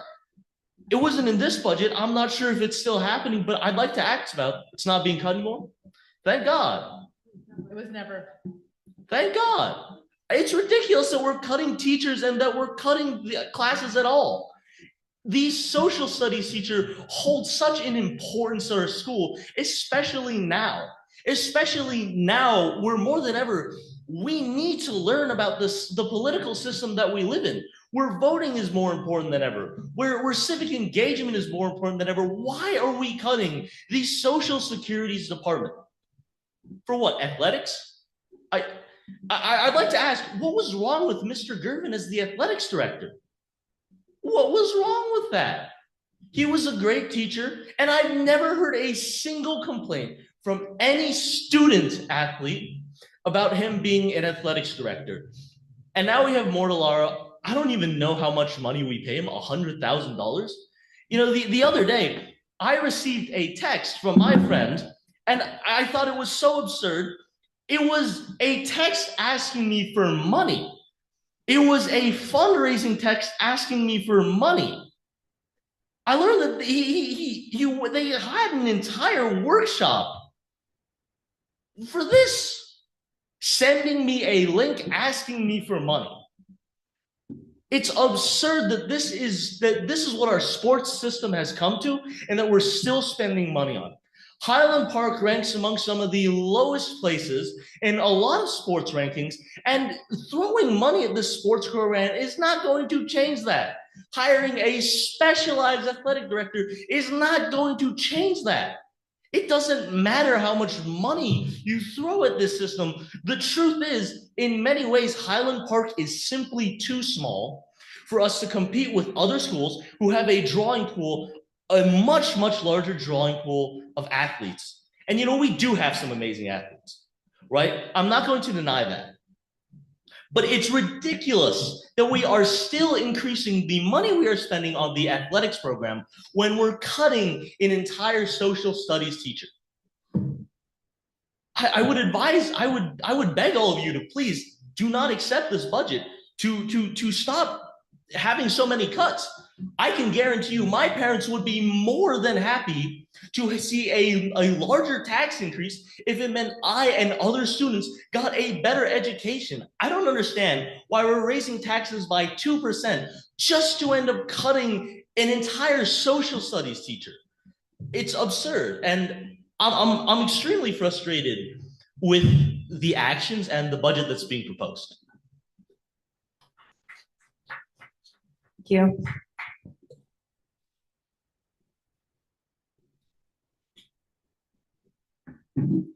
Hello. So I really want to address the extra spending on security.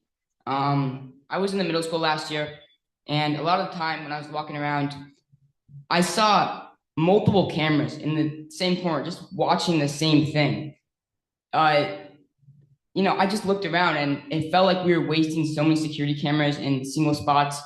And I feel like getting more security cameras just to place them in badly placed locations is not the way to do it, especially because I don't think we need extra spending on security cameras in general. I don't think we need more security cameras.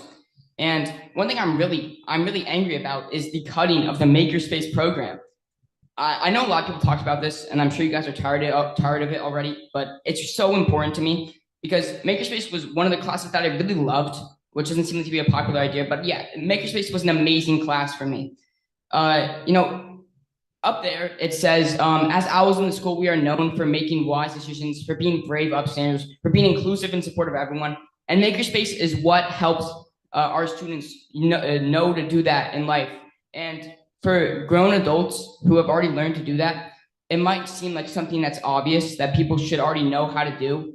But for developing children, it's not. It's not something that they already know how to do. It's something that they need to learn through a developed class such as Makerspace. When I was in the middle school last year, I personally did not like the idea of theater. It seemed like a really boring class, like Joseph before me had mentioned, not necessarily boring, but just a class where some people are going to do nothing and then other people are going to have a lot of fun. And yeah, I agree with that. I know a lot of people who definitely would not like theater, and it would just be a class where they go to do absolutely nothing. Whereas in Makerspace, even if they are not putting in a lot of effort, they're still taking the information that's important for the rest of their life. Theater is such a very not what's the opposite of broad, right? Narrow, a very narrow focused class. It's not something you're going to apply to every field of your life. Whereas Makerspace is something that you're going to see in every part of your life for every single year of it. And that is super important to our lives. If you look at what is taught in Makerspace and look at each day of your life, you're going to see how it is applied every second of it. Thank you.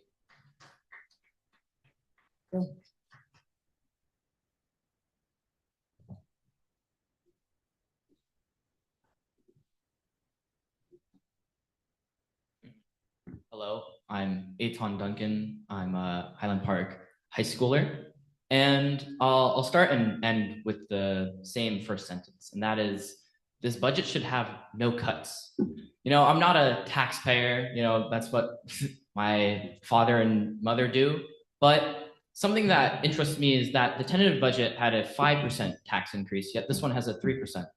And, I'm no expert when it comes to economics, but, as a blue area and as a Democratic area, I thought that we'd be a lot more, accepting of a tax increase. It seems absurd to me that we're trying to cut or decrease the amount of taxes that we're increasing to get rid of social programs and benefit our school.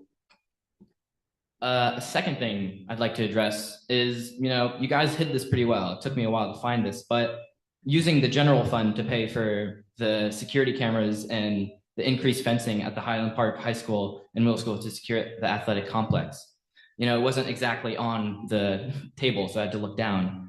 And I think $131,690 is a bit absurd when it comes to installing more security cameras and fencing. I know we preach about increasing education. I don't really see the educational worth to increasing security cameras and securing the athletic complex. I'm an athlete. That complex is barely secured because it's open up to the entire public anyways. The front gate is always open. Why? And so everyone comes in and they, quote unquote, ruin the turf. But that's not going to change with increased fencing. I know in last year's budget, the main concern was renovations for Bartles. We don't have that anymore. And looking to see that our tentative budget has actually been reduced, and we have a $113,000 more money that we're getting instead of the tentative budget is actually surprising. We talk about these troubling times. In these troubling times, we should be using all the money. And something that, really irritates me when I study economics and how politics influence economics is this idea of preventative budgeting, where we prevent or we decrease our budget in likes of something in the future happening. These are troubling times. I agree. There's a governor that's being, we have the Trump, as our president, and he's definitely cutting a lot of money to the education department. And that's why we should be using all the money to our disposal. I think saving money for something that has not actually even been confirmed yet is a little ludicrous when we're talking about cutting valuable programs. And I'll get to that. I think something we haven't considered is maybe they will have the same courses. Heck, maybe there won't be an overflooding of students into these courses, even though I 100% think there will be. Something we have to consider is these teachers, they advise clubs. Let's say we get rid of the middle school teacher and we bring down someone from the high school, which, correct me if I'm wrong, is what's going to happen. We're taking that high school teacher and now they can't run their clubs, or at least it's 10 times harder to when they're down in the middle school. I know Joseph here is the president and actually the founder of a club that one of our social studies teacher teaches. And if he's brought down, that is a great concern to him. I think that's a great concern to all the clubs, because the impact of a teacher isn't just the class they teach, it's how they are in the hallways, what they do out of school, what they do for clubs. I think that is something that we have to think about when it comes to our education. And finally, something I want to address that I actually, I chuckled a little when we were talking about, which is the repairs to the HSS, the high school cupola. And, I know the 100th year of Highland Park, the high school building, is coming up, but $214,500 is a bit absurd. That thing's been up there for 100 years. I think it can use a couple more years without having the gutters be on the outside. And that money could be better well spent into making sure that we're not cutting. So I'll say it again. This budget should not have any cuts. Thank you.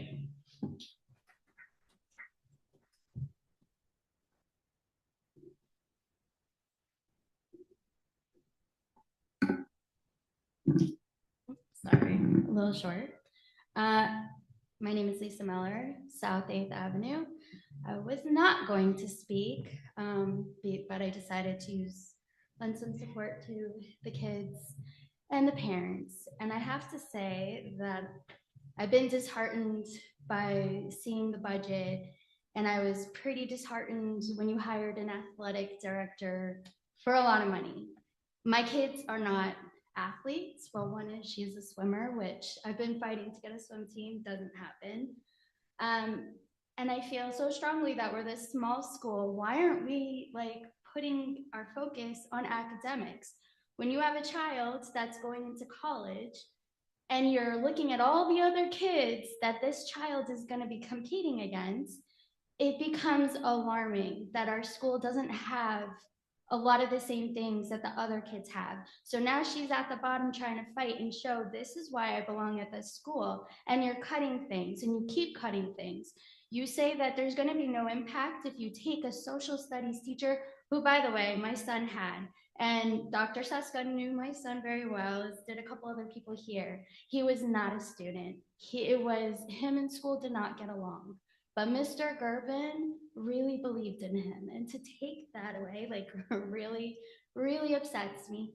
Even though I'm gonna have no skin in this game in a couple of years when my kids are out completely. But to take that away, you're saying there's gonna be no impact. There was an impact when you did that for Mandarin. And now I have a student that's struggling in Spanish because she's been taking Mandarin for so many years. She suddenly had to learn a new language. And when you're dyslexic, it doesn't help.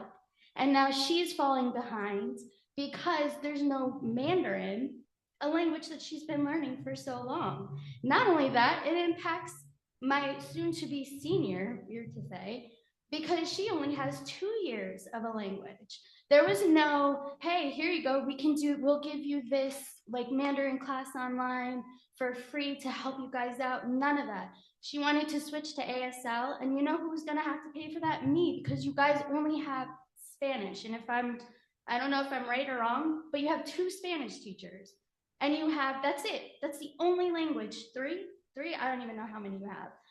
But it's really, really, really frustrating, again, when you're looking to go to a college and you have other kids that have been able to take 3-4 years of a language, but my kid cannot. And then if I'm wrong, I don't know, but I hear that you're only going to have 1 nurse for both the high school and the middle school. No? Okay, good. Thank God, because that would have been crazy. But my point is, I am a taxpayer. I don't make a lot of money. That's no secret. But I'm willing, so willing, to have that tax go up just so that we could support our kids. Because I'm thinking about the future. I'm thinking about what happens when my kids are in college. Like, can they even get into college with the classes that they have? And he's right. 30 kids in an AP class is psychotic. That's the other thing that I wanted to say really quick. When you allow just anyone and everyone to take certain classes, and you're not understanding that some kids don't belong in AP, some kids don't belong in honors, but you're pushing them into these classes, you're creating these big classes and you don't have extra teachers because, wait a second, they now have to go to the middle school. And I'm gonna close with this. They're absolutely right. There are advisors that are, these teachers, a lot of them are like, they do so much for us. And it sickens me to see an athletic director makes so much money, but these teachers are gonna get cut and nobody wants to get laid off. I can tell you firsthand that being laid off sucks. It means you are fired. And then you have to try to find a job. And in this economy, you can't find a job. How are you gonna go to Edison if they're cutting everybody? We could keep everyone. I would love to see some of these salaries cut, but I don't have a say in that. But I just want you to understand that if you take away, especially the social studies teacher, you're taking away something else from these kids. That's all I have to say, but thank you. So I know I kind of came up here earlier and said I appreciate you guys trying to find this middle ground, but I think it's also pretty clear that nobody wants this middle ground. And as somebody who every day gets to hike up 3 things of stairs to get to the orchestra room because I'm in the high school and I play a violin, I think it's incredibly important that as I walk down those halls and I peer into the different classrooms, I see the personality of the teacher that you're trying to lay off or fire. I mean, this man, you can tell he has a passion for teaching. I walk by his classroom and it's reminiscent of my own 8th grade years. And now I know I didn't have this man as my teacher, but I just know from my sister who took him and from the personality that juts out of the classroom, the life-size cutouts of old presidents that bring a flair to the classroom is something that is so fundamentally important to students. The past few years, as I've gone and done social study classes, I've had amazing teachers who have built this foundation of public speaking, of activism that couldn't have been acquired in any other way. And I think in a town such as Highland Park, it is incredibly important that we keep these programs. I think everybody here has stated that they want these programs to be kept and that it's important that these programs are kept. And as somebody who has taken the Mandarin program and who loses out on these 3 years I mean, for one of the clubs I take, it is a requirement that we have at least 3 years of a language. And so it's either I start over for a new language that I haven't taken since elementary school, or I enroll in an expensive class of a language I somewhat know. And I think just firsthand being able to see a teacher that stretched between 2 schools, it's unfair to the students, it's unfair to the teacher.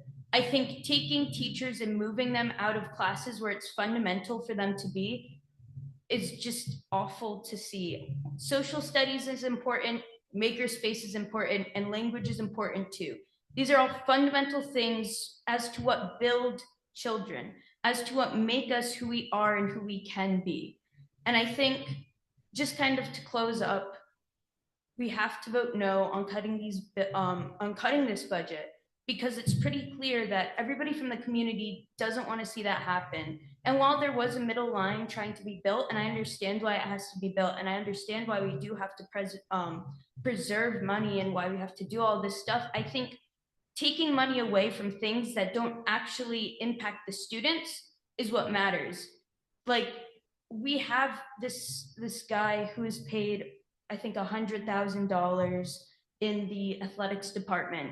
And it just feels, as a student level, as somebody who's not in these athletics and is in the other academic clubs, it's disheartening to see that we're taking money away from somebody who was doing a fine job before to put into something that historically we've been good at, but currently we might not be.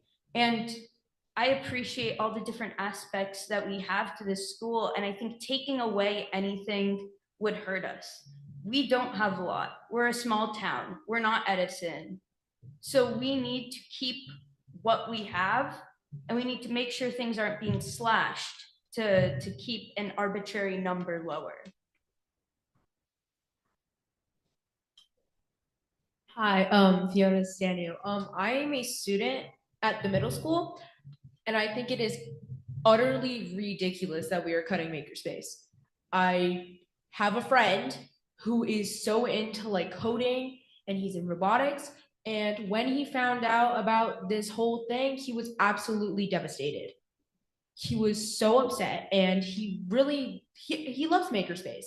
And me personally, I'll admit, not my favorite class, but it just replacing it with theater. I'm a theater kid. I love theater so much, but I also think makerspace is like a big impact to the entire school. Like, this is what some students want to do in the future. This is what they want to do as when they're adults. They want to do makerspace. They want to do coding, and taking this away kind of takes away that spark in them that makes them want to do this. And I feel like some kids in my school, they don't like theater as much as some people do.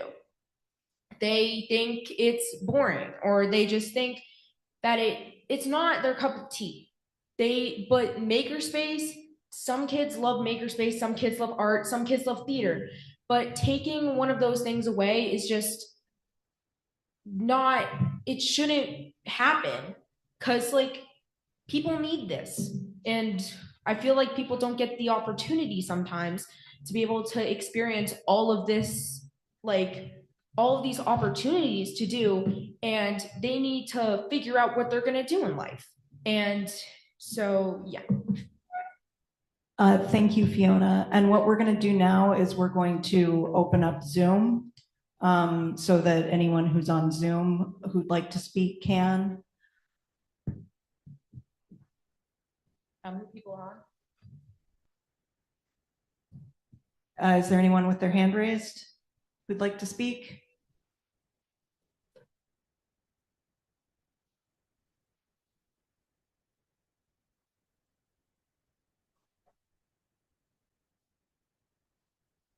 Going once? No? Okay.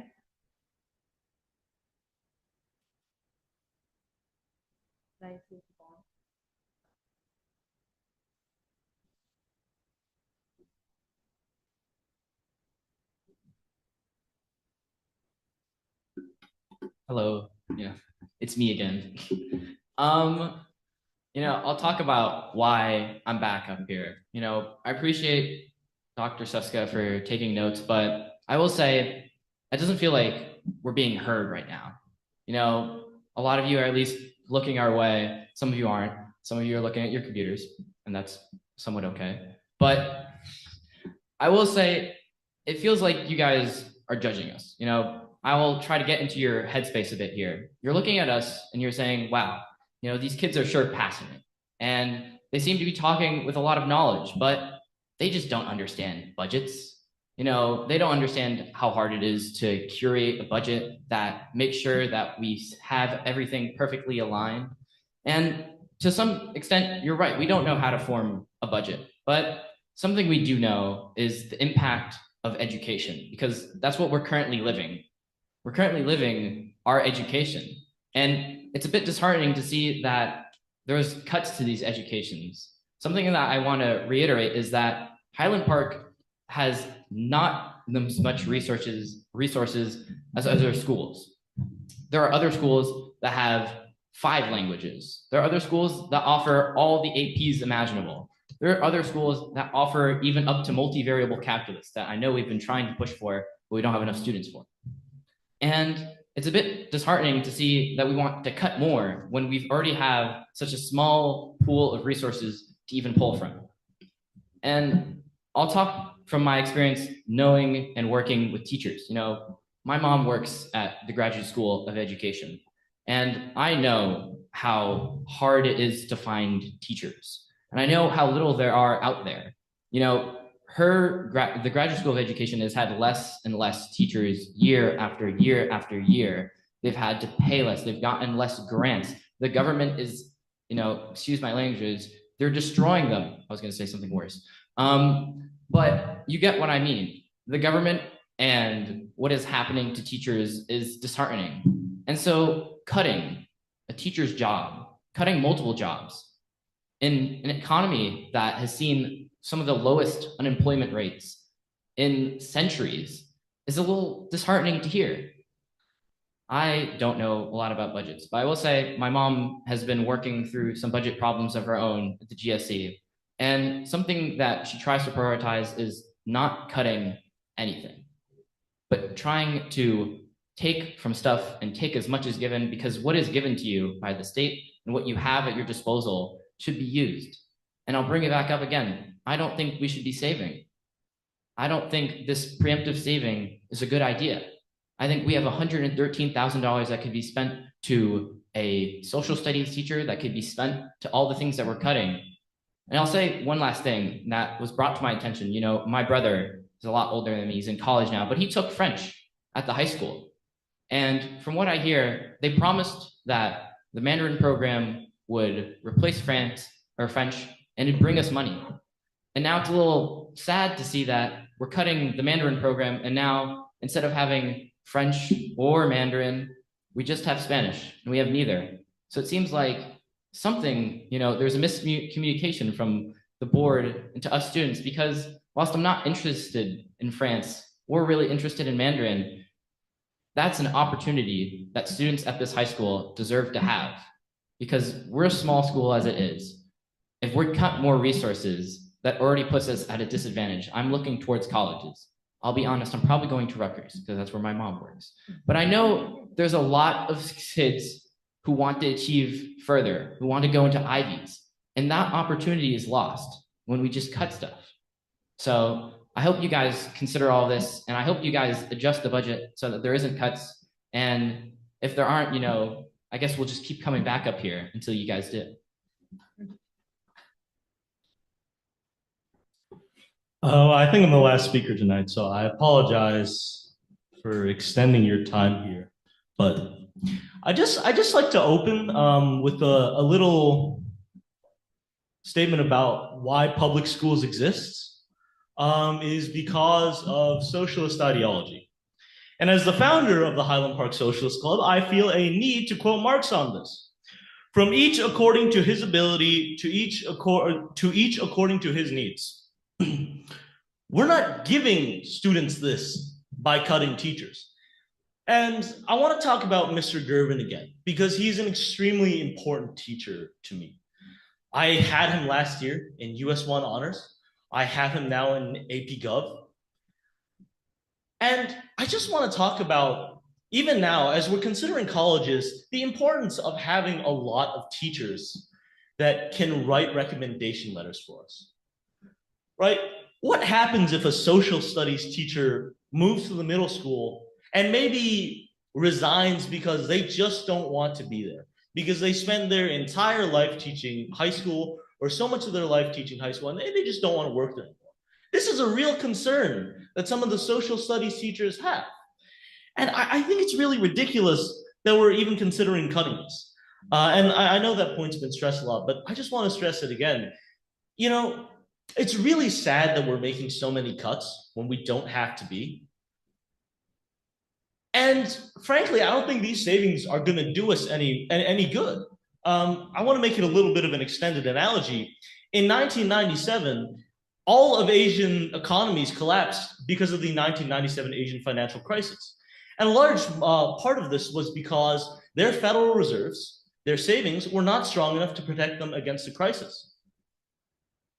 Do we think that this is going to help us when Trump eventually reduces our budget crisis? I don't think so.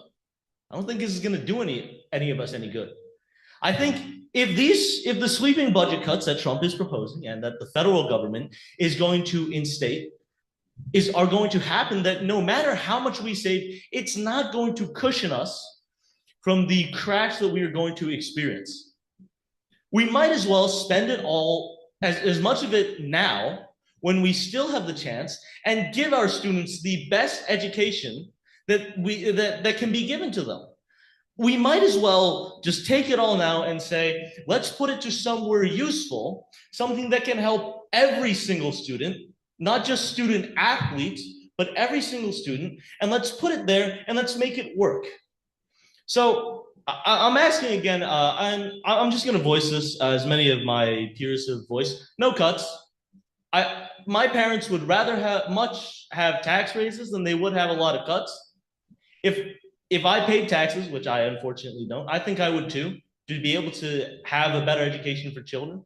I think every single parent would rather have a higher tax, not a tax decrease, if it just meant that their student was able to get the education that they deserve and be able to go to the college that they deserve. And frankly, with these cuts, it's just not going to happen.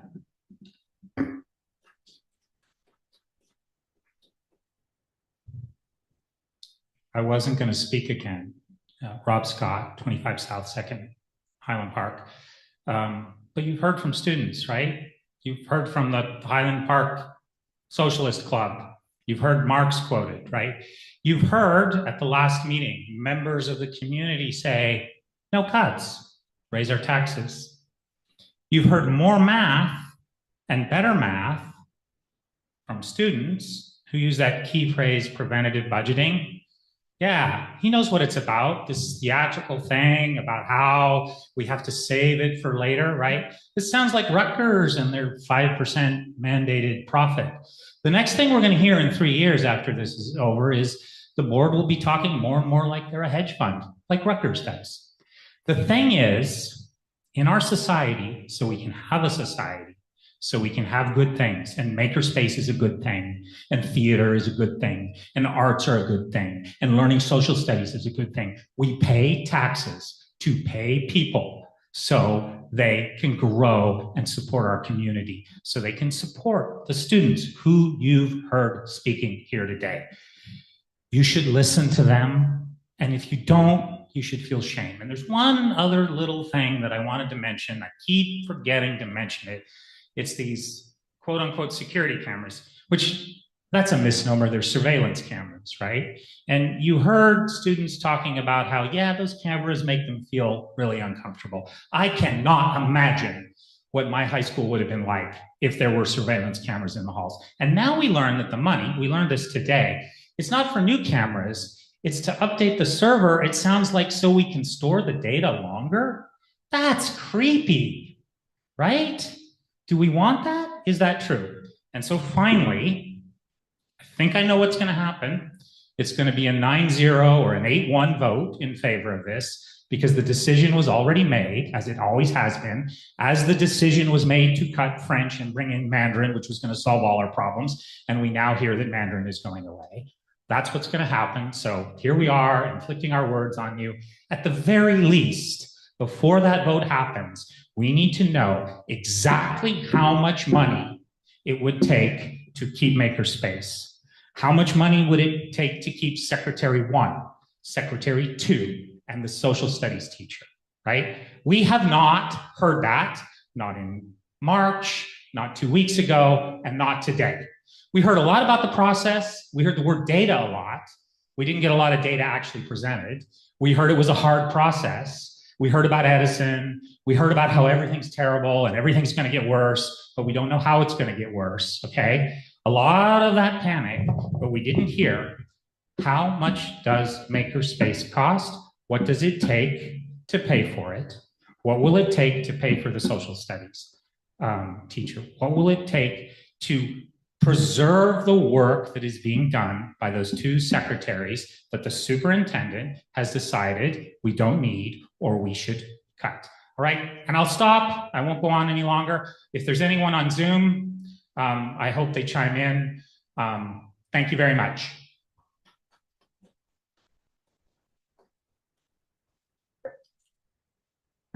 Hi, Andy Zappo again, still on Johnson Street. I think the board should very much clarify something that seems to have become present in this meeting. I believe what happened, and I hope you guys can clarify this, is during the budget presentation, the name Mr. Gervin was mentioned. And it seems that that now has created a narrative that he's the gentleman who's going to be leaving as the secondary social study teacher. I hope that's not the case. If it is, I would find that particularly problematic because that would validate the long-term requirement for an overpaid administrator at the athletic level, because you'd be removing the one person who could fill that gap for a stipend on their salary and would probably still love to the job. I can't speak for him, but he was exceptionally good at it. So I just want to make sure that narrative that got embedded by his name being mentioned in the budget is not actually the person that's being let go.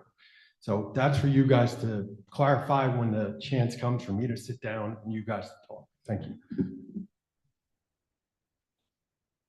Okay, did you say there was someone on Zoom? Okay, Abby, you can go ahead. Hi, Abby Stern Cardinal. I'm on Harper Street. Just wanted to say a couple brief things. I was very impressed with the former speakers and especially the students. I know everyone else must have been. I hope everybody heard what all the students were saying. I agree that we didn't hear anyone at the past meeting or this meeting asking for less taxes. If anything, at least we could have stayed at the 4.14 that was in the tentative budget. I heard people even saying that they'd be willing to pay more than that, myself included, despite some, personal budget challenges. I think a lot of us recognize the importance. I know that we could be told that we didn't hear from everyone and we're only hearing from a small subset, but we do have the emails that were sent to the board published, and I don't think that any of those, while I can't read the emails from the subject, don't seem to be specifically asking for us to have less taxes based on the tentative budget. So I'm pretty disappointed to see that we're prioritizing lowering that versus at least keeping it to what the tentative budget was, even when people were willing to say that they would pay more. The question I have, and I would love to hear about this before the vote if possible, is about the process of these public hearings. I'm really hoping that these public hearings aren't for show and that changes can still be made. I believe that's the point of a public hearing. I know there may be a state imposed deadline, and I know we've heard about deadlines, especially with the tentative budget. I know there is one. I'm not sure what there is. But I really am hoping that this public hearing can mean something and that there can be some dialogue afterward, especially about what the students said and what we're hearing, and that we're not told that there isn't an option to vote no. I believe it's just going to be a yes or a no. Perhaps you can table it and have more discussion. Again, I recognize there are deadlines, but I hope that we can find a way to not just have the option be vote yes or we don't hit a deadline that the state imposes. I hope that we can find some way to, even if we have to make a decision, have a way to further conversation. So I appreciate you listening. Thank you. Okay, thank you, Abby. Well, with that, we're going to close public comment and move on to the budget action items, which is that I move that the formal adoption of the 2026-2027 school district budget. Second. Dr. Beatty,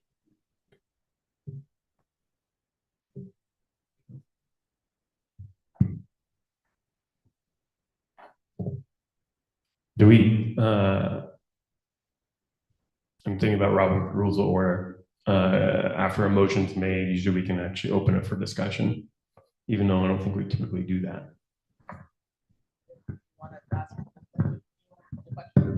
Yeah, and just some clarification, if you like. Clarifying, Mr. Gervin is not, position is not being cut. Oh, so unfortunately, I can't speak to specific personnel, but I will say that how cuts are determined are non-tenured staff are usually in that type of situation cut first, and then according to the certificate, and then tenured it's by seniority. Mr. Gervin does not fall into that category, but other than that, I can't speak to other personnel matters. Okay, I was just asking that because something we said was interpreted in a particular way. Yes, correct. Right. Correct. Yep. I think the other piece too is that a lot was made about the athletics budget, and really what was done was athletics was being covered by multiple people. That money is now paid for an athletics director, which has allowed some of those people to go back to their full teaching, which has actually changed the course load in terms of social studies and some of those kind of situations. Correct. And the money used for, we spend money on athletic trainers for events. So the position combined that together. So for a nominal expense, we were able to combine positions for that. The increase that you see this year is actually a result of the uniforms, because we discovered that for a bunch of different reasons that our student athletes were getting dinged for things. We were getting carded, some sort of colored card, I'm not familiar, but for violations when students are sharing the same number on their uniform, when they're mismatched, we get violations for that, and that has been impacting the department. Additionally, we have several student athletes that are unable to participate because we don't have sizes for them. So it's things have been mismatched. We also found that some of our student athletes had certain, there was a lot that was uncovered. So we have a couple of year phase-in plan to be able to provide new uniforms, but that's over a couple of years to minimize the impact on the budget. So the increase that you actually see this year is not a result of an additional administrator. The increase that you see is actually because we're trying to phase in over a couple of years some new uniforms for our student athletes. And then the last couple of points, I just wanted for clarification, is money that's being used for the fencing, the servers, is actually earmarked because it's coming out of the emergency reserve. We can't use that to cover staff in the district.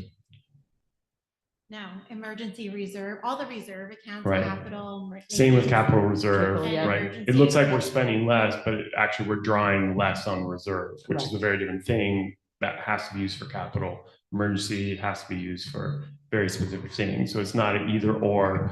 We're doing cameras or preserving a secretary. Correct. Okay. Your vote, Dr. Beatty? Oh, anybody else want a discussion before we do full votes? Short, truly need short remarks. Would now be a perfect time, or before my vote, which would be the better? Hello, that's better.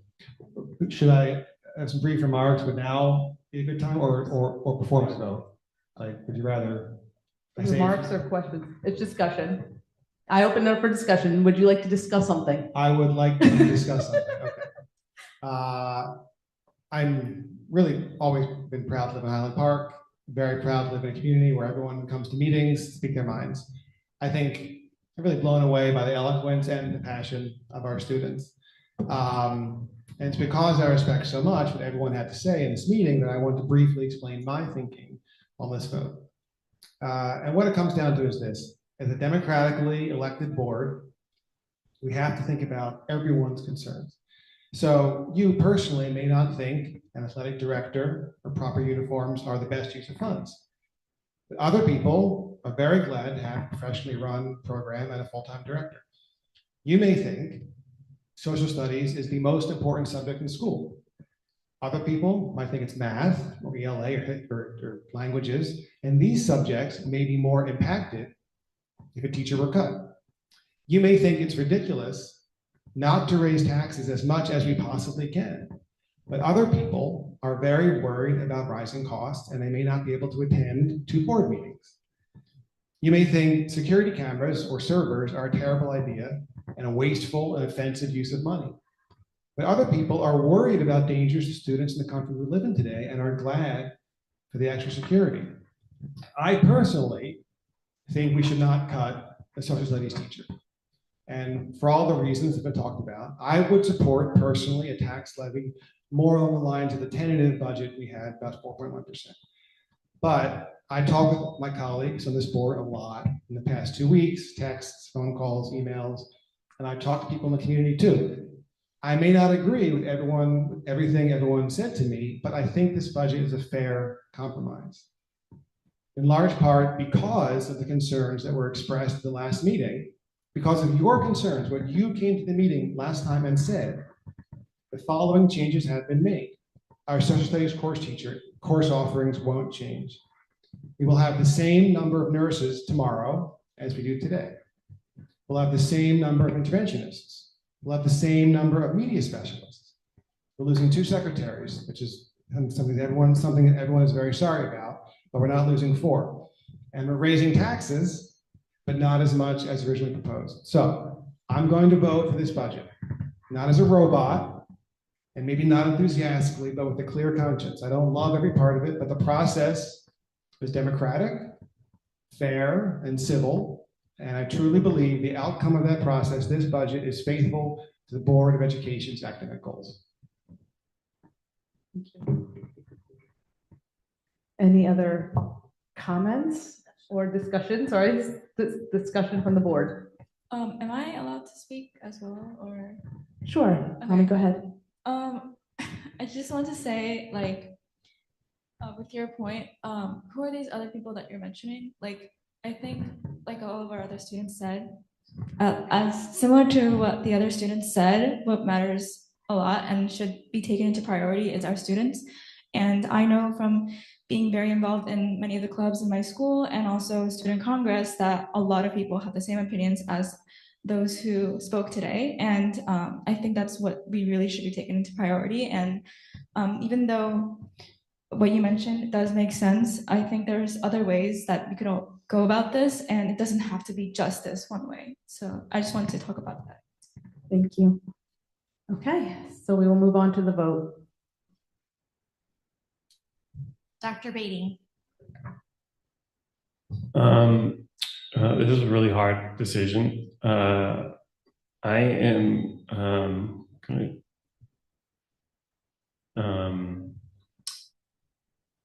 I'm going to go with everyone we've heard in the community. I know there's some people who probably would disagree with raising the taxes the full amount. We haven't heard from them, but I know they're out there. There are also a lot of people here who would be okay raising taxes and aren't speaking. And so I'm going to vote no. Ms. Cassell-Dunn. Yes. Dr. Coleman. I'm going to vote no on this budget. Along the lines of what my colleague Dan Beatty has said here, I, as a taxpayer struggling like many other households, would rather see us do what we need to do to not eliminate positions. Particularly, I'm concerned about the secretaries who are front-facing, not just bodies doing administrative work, but they're literally people who have relationships with students and staff and buildings. And there's a cultural piece there too with the particular staff members that we have. So in good conscience, just as the Equity and Excellence Chair, I can't really vote for that sort of cut to essential staff in our buildings. I'm also thinking about taking into account what we're hearing here from our students and families and staff previous meetings. I had hoped that what we would have received, and believe me, I understand and appreciate all of the efforts that Dr. Suska, you have put in, all of our staff, all of our leadership team has put in to really try to balance a budget to find this middle ground. There is no happy middle ground in this.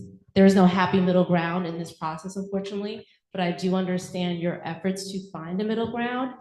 I just think, for me, I was already having concerns about not getting questions answered between last meeting and this meeting. Why couldn't we see another scenario that did not have any cuts at all? I know I personally had asked for that and wanted that to you. I think, Anne, we texted. I'm like, that's one thing that I wish we would have received as a board, and maybe that's just my own lone opinion. But that would have made me without. So I'm sorry if I didn't see that. Okay, I'm sorry. And it's okay, so scratch that. It was there. And I guess again, I'm just maybe not lone, but I would be all for going for a scenario that did not have cuts and did bring us back to that initial tax rate. So no. Mr. Maldonado. I'm not going to pretend that losing some of these positions and programs and people is not going to be a loss. Right? There's no way to sugarcoat that. But I'm also cognizant of the fact that we are talking about a school district where something over 50% of our students qualify for free and reduced lunch. So we're raising taxes, but I wanted to keep that within a reasonable range. So I'm going to vote yes. Dr. Pixley. Yes. Ms. Prus. I am voting yes as well. I also have concerns about raising taxes beyond what we are. For exactly what was just said is that our community, many people in our community are living below a salary that can support them, and they don't want to increase costs to those people. I think we've come up with a fair middle ground here. I do thank all the students. I really do appreciate you're very articulate. And we are listening. We are hearing you and we are listening, as well as our other speakers, but just speaking directly to the students. Thank you. I'm voting yes. Dr. Schoolman. As we decided to keep a nurse in the middle school, I'm glad we have keeping a Bartle interventionist. I'm glad we're keeping a media specialist. I'm very confident about a yes vote. I vote yes. Ms. Stanio. So I just want to say I appreciate everybody coming and speaking and your enthusiasm to raise taxes as high as we can. However, not everybody in this community, our neighbors, are not that financially privileged to say that they can easily be okay with that and still survive day to day. I don't want to have to cut anybody. It's never fun, especially when we know some of these people, our kids go to these schools. It's a very difficult thing to have to do. But there has to be some kind of balance here. We do have to keep our finances safe as well, or we're going to fall into this problem every single year. And for that, I do have to vote yes. Ms. Fardman. Yes. Yes. Yes. Motion carries. So with that, we're going to move on to regular committee reports. So, and did you say there was going to be a second public comment that wasn't budget wise? There's a second public comment after committee reports. I know, but we have to follow our. Yeah, it's after committee reports.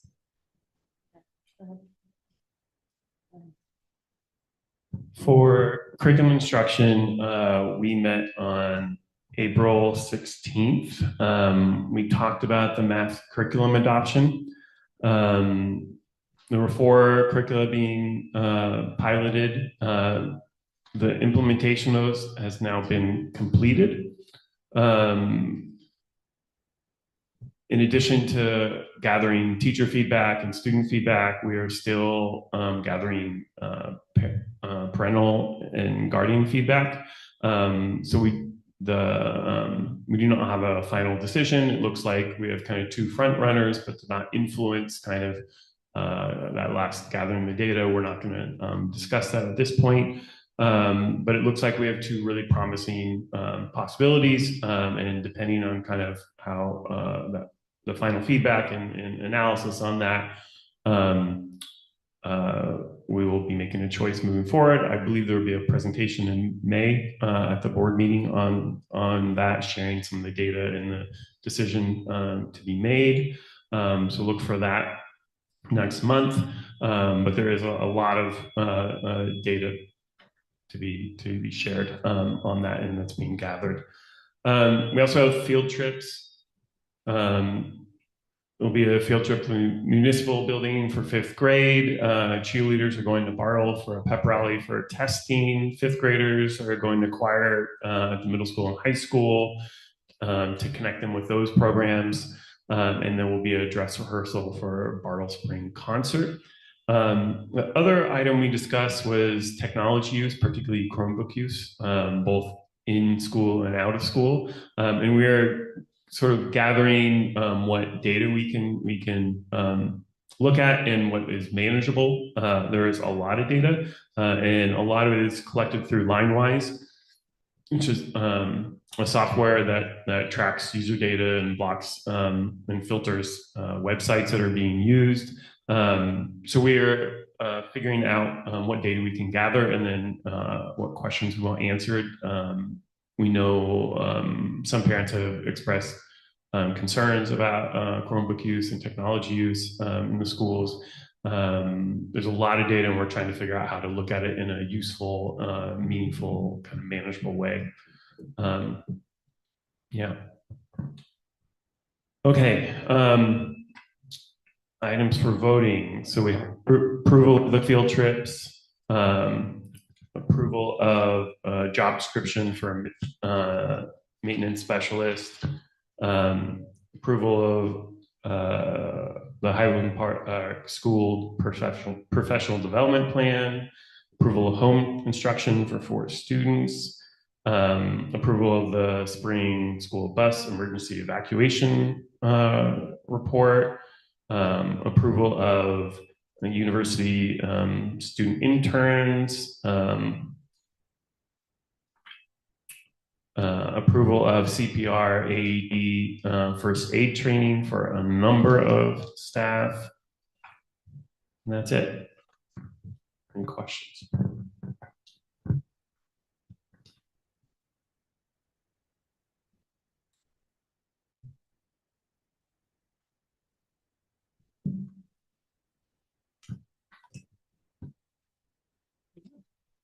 Monique? I do not have an update. We did not meet this month, and we'll be meeting soon. Okay. All right, Finance and Facilities met twice over the last few weeks. We met April 14th, in which we debriefed about the April 13th meeting. Well, it was fresh in our minds, and discussed the feedback from the meeting, and discussed some potential changes based on that feedback, and on board feedback as well. We discussed some action items for facilities. We're approving the master plan proposal from Spitzel and that's embedded in the 26-27 budget. We will begin this master plan assessment as soon as this is approved. This is again like a study of the space that we have and the capacity that we have.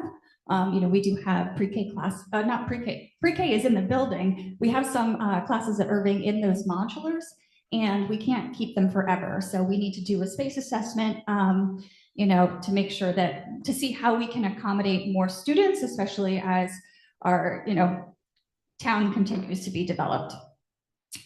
We also have the job description for a maintenance specialist. This is for a current job. There was never a job description for this position. So when we had approved a similar job description for the role last month or the month before, the union was like, hey, why don't we get one for this on the books too? So that's where that maintenance specialist position comes from.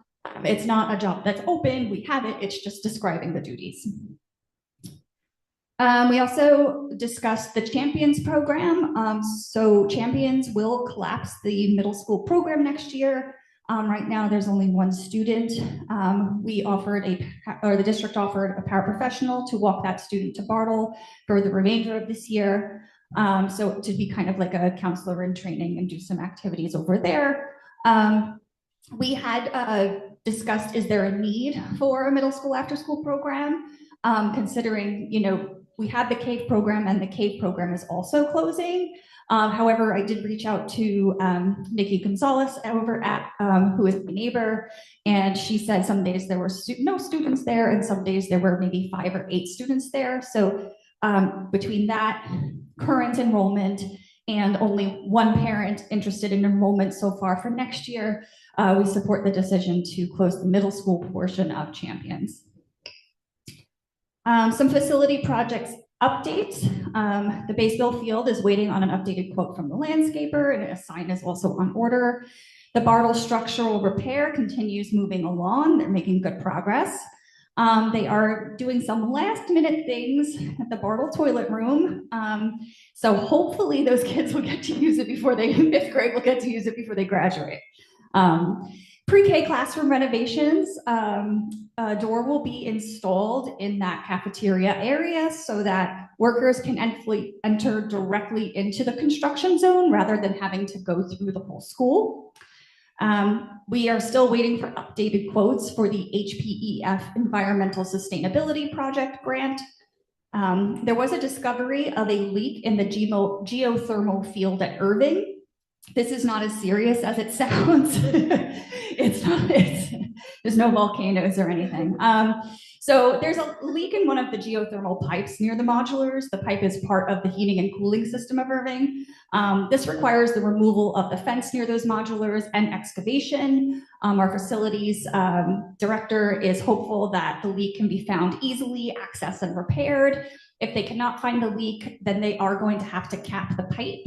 And once the modulars are gone, eventually, they can go in and repair that pipe. The system that they have will be able to manage on the 5 remaining pipes. So it's just a matter of, does it need to be capped now because we can't really locate it yet, or can we locate it and fix it? And we've also submitted an insurance claim for that. And then update on school lunch debt.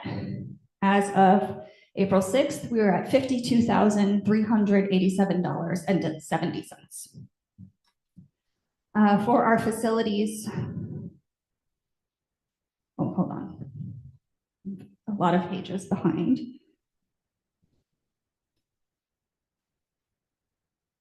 For our facilities action items on the agenda, we have the approval of the bill list, the approval of the treasurer's report, board secretary report, Board of Ed certifications, budget transfers, approval of travel and related expense reimbursements. We have approval of some contractors for professional services and related services. To highlight some, we have some CPR AED training for 31 staff members, which is awesome. Middle School Diversity Day performance, Leaders to Leaders mentor for Dr. Donovan. We have Joel Waldman, who is a class member from 1987. Who's a Holocaust survivor, coming to speak. We have mindfulness for Middle School Diversity and Wellness Day, Tai Chi, Zumba, more mindfulness, more Tai Chi, beading for Wellness Day as well. We have introducing Chinese calligraphy. That's very cool. I'm jealous. Some psychotherapy and psychoeducational evaluation contracts, professional development and coaching on blended and personalized learning, and a presentation on unveiling the college admission process and boot camp, and that takes place in the summer. We also have the approval of bedside instruction for 4 students. We have an approval of out-of-district placements for 1 student. We have the approval for McKinney-Vento tuition contracts with South Plainfield School District for students, 4 students there. We have an approval for the agreement with the Borough of Highland Park for that revenue collected from 31 River Road urban renewal. And there's that document attached. The approval of the Highland Park Educational Foundation grants. Thank you so much. There's a grant for reading bench, drum circle equipment, Diversity and Wellness Day. So we're very excited for those grant funds and the support from the HPEF. Approval of that master plan assessment I mentioned. School-based youth contract.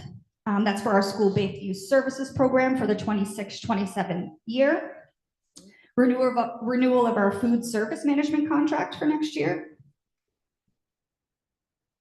All right, there's a lot. And the approval of medical, prescription, and dental plans for next year as well. Are there any questions? I thought you said drone circle equipment. And I was Drum. I was alarmed. I looked Drum at- circle. My question was, so the school lunch balance, my impression is it's kind of leveled off, like it's not rising as fast as it used to. Is that the case? It seems to, oh, go ahead. It actually decreased between March and, it actually decreased between March and April, about $3,000. So we kind of hit 50 around, and then it's kind of. Correct. Should we, if we kind of have a more of a norm of paying it, should we consider at some point trying to zero it out, or is otherwise it's going to hover around 50,000, and anyone who hears for the first time is going to panic? So we are monitoring everything closely.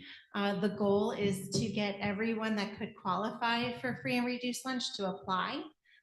Once we get them approved, that is something that I would bring to finance and facilities for consideration. I have a question about my own agenda item.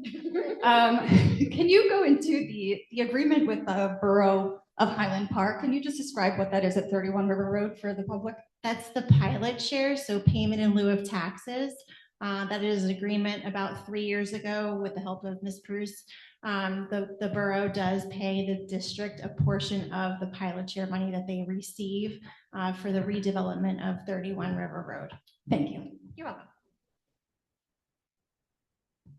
The only agenda item you missed was a thank you, just to say thank you to the Highland Park athletic teams for their donation for the. Oh, I'm the so baseball sorry. field. Number 13. Yeah, over $7,000 to help us finish up the baseball field. Yes, acceptance of the donation of Highland Park baseball field. Of course, yes, we are really grateful for that as well. I apologize for missing it. It's all the way at the bottom. Did not look like its own item.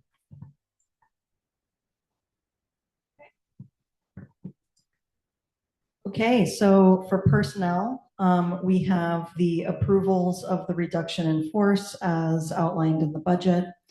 We have approvals of non-renewals. We have approvals of reappointments for the next school year. Approval of payment for a medical leave. Approval of an updated settlement agreement. Approval of leaves of absences, approvals of resignations, 2 of which are for retirements, approval of appointments. And that's what we have for personnel. For policies and regulations, we have a number of policies on second reading. Employment of chief school administrator, resource materials, library materials, and the regulations for those resource materials and library materials. Okay, and now we move on to our second public comment of the night.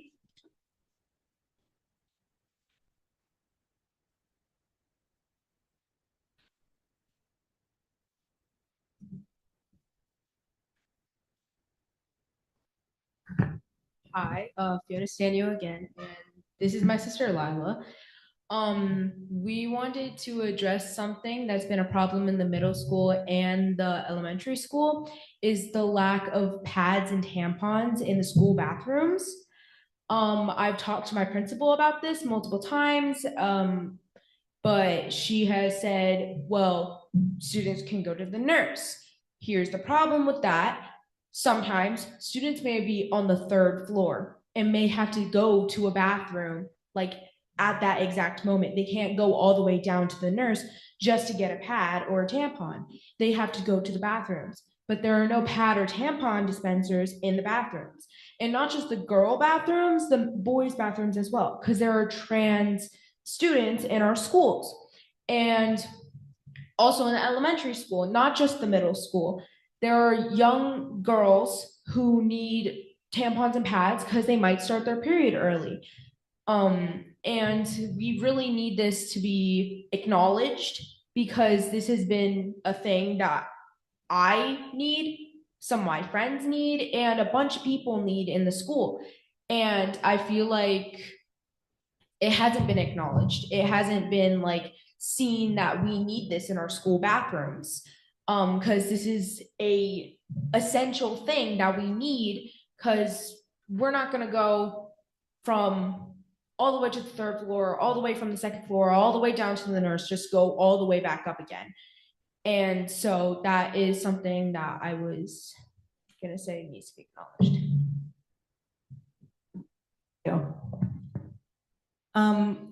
Do we have anyone on Zoom? Well, if anyone on Zoom would like to speak, please raise your hand.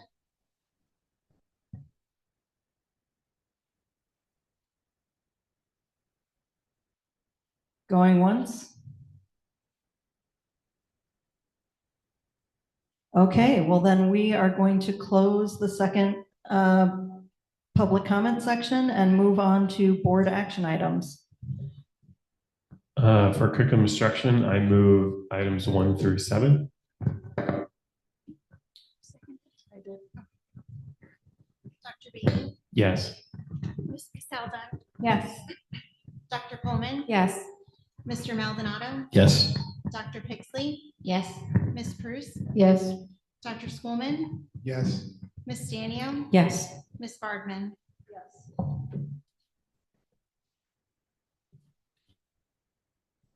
For finance and facilities, I move numbers 1 through 17. Second.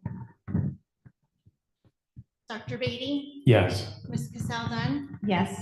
Dr. Coleman? Yes. Mr. Maldonado? Yes. Dr. Pixley? Yes. Ms. Prus? Yes. Dr. Schoolman? Yes. Ms. Stanio? Yes. Ms. Bardman? Yes. Okay, for personnel, I move agenda items 1 through 14. Second. Dr. Beatty? Yes. Ms. Caselda? Yes. Dr. Coleman? I guess I have a question. Should I be voting, if I voted no on the budget, would I be voting no on the reduction in force? That's up to Numbers you. 1 through 4? That's up to you. It doesn't, okay, it's not, doesn't matter. It's up to you. Okay. I can't tell you what to do. I can't tell you what to do other than it's up to you. Okay. So yes. Mr. Maldonado? Yes. Dr. Pixley? Yes. Ms. Prus? Yes. Dr. Schoolman? Yes. Ms. Stanio? Yes. Ms. Bardman? Yes.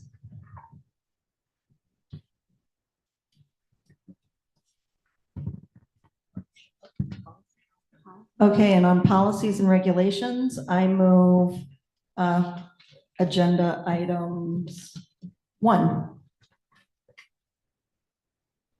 Second. Dr. Beatty? Yes. Ms. Caselda? Yes. Dr. Coleman? Yes. Mr. Maldonado? Yes. Dr. Pixley? Yes. Ms. Prus? Yes. Dr. Schoolman? Ms. Stanio? Yes. Ms. Bardman? Okay, and now we move on to board liaison reports. Okay. CPAG is having a meeting this Thursday, April 30th. 6 o'clock. It's actually, they're bringing in resources from the community. So this is a really good opportunity to attend and learn about some of the resources that we have here in Highland Park. There is going to be a presentation from Circle Care, which is the new service that opened in town for students that receive ABA therapy. And then I believe Ms. Coppola was also getting information from other resources as well that can be disseminated. So we really encourage folks to attend. There will be some light refreshments and childcare and translation in Spanish and Arabic. And I forget what committee I'm on. I'm sorry. The Human Relations Commission. is having a DEI cookie exchange to show support for diversity, equity, and inclusion in a sweet way by bringing and exchanging cookies from all different cultures. There's going to be a moderator-led conversation about the community's feeling about DEI, and there's going to be activities for kids. Just go there. Oh, shoot. And I just deleted it. Sorry, it's been a long day.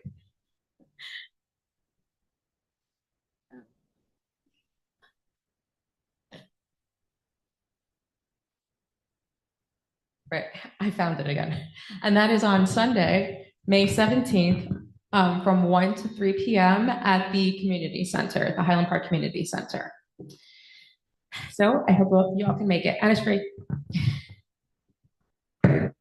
The Commission for Universal Access is interested in working with the district to sponsor a trip to We Rock the Spectrum. It seems like the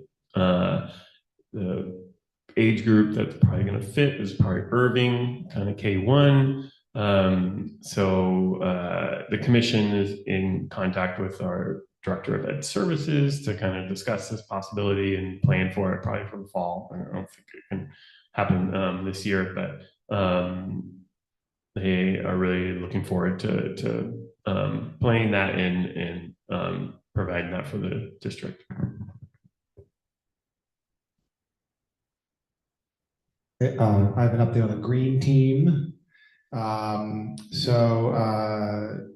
Tracy Maiden, teacher here in second grade in Bartle, I was excited to share that the district as a whole has secured 190 points in the Sustainable Jersey for Schools program. That means the district now has, as a whole, bronze level status. So we did not have a status before, and now we have a status, which is bronze. Bartle, man, 165 points, has silver status. And Irving and the high school are still in the 2-digit category, and the middle school does not have any points. So middle school, you have your work cut out for you. But I think that's great, and I know that they have more work still to do. For the Highland Park Education Foundation, they had their 80s fundraiser at Pino's a couple of weeks ago. I don't have a total of how much that brought in, but it was well attended. Several people on this dais were there and looking ridiculous, myself among them. It was fun. I won a very bad bottle of wine. I got the cheapest one.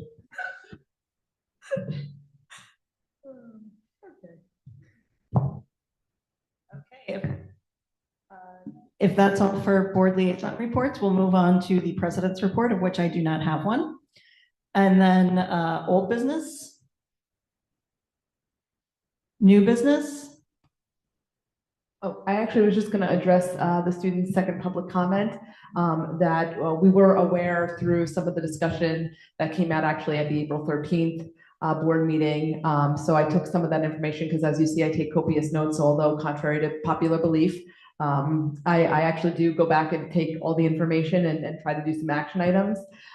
So my apologies if I don't make them all public, but one of the things that we heard was about the use of feminine hygiene products. And so our director of facilities is going through all the bathrooms, and we're making sure that areas that were not attended to previously will be attended to with dispensaries for feminine hygiene products, and making sure that there at the high school. Dr. Donovan said that there were some students that used to frequently replenish it. They may have lapsed in doing that per se. It just kind of didn't go on the radar. So we're picking that back up and making sure, because we get a lot of donations around that. And I know at the high school, thank you to the students that continuously make sure that those are fully available. Based out of the previous discussions, I just wanted to make sure that we addressed it, that any area that is of concern will be addressed immediately.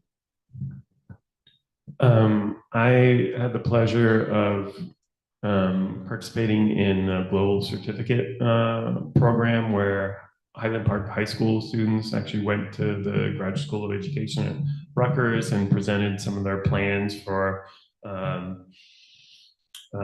projects around the community. I didn't exactly know what I was getting myself into. I thought I was just there to enjoy, but I actually had a role, and so I got to see a number of students present and receive feedback. They had partners who were students in our social studies teacher education program that helped them plan their projects and presentations. And so they got feedback from that and either got their kind of project approved to move forward, or minor revisions or major revisions. But it was just really a pleasure to see them present and see the kind of thought that they had gone into it. They had done some research and looked through different articles and to kind of make their case for what needed to happen. But it was a really phenomenal event to be a part of and to see our high school students and see the partnership between these future social studies teachers with our high school students kind of really move forward. I have something as well. This is very early days, but I got appointed to the board of the Heldridge Center for Workforce Development at Rutgers. And one of the things, we had our annual board meeting for that last week. And one of the projects that they were discussing is they were working on creating some sort of project linking workforce out of magnet school, out of the STEM magnet school in Middlesex County to potential opportunities at the Helix that's being built in New Brunswick. Obviously, that's not quite operational yet. But I mentioned the possibility of trying to incorporate students from the district into that when it gets underway, and they were receptive to it. So there's interest. So I don't know when that will materialize or what will that look like, but there might be something to be had there. So How many boards and authorities are you on? too many. I'd like to address the conversations that are being had around athletics in our community. I do think it would be very helpful if in the future we could be updated on how the program has grown and has leveraged its original strengths and has grown since then.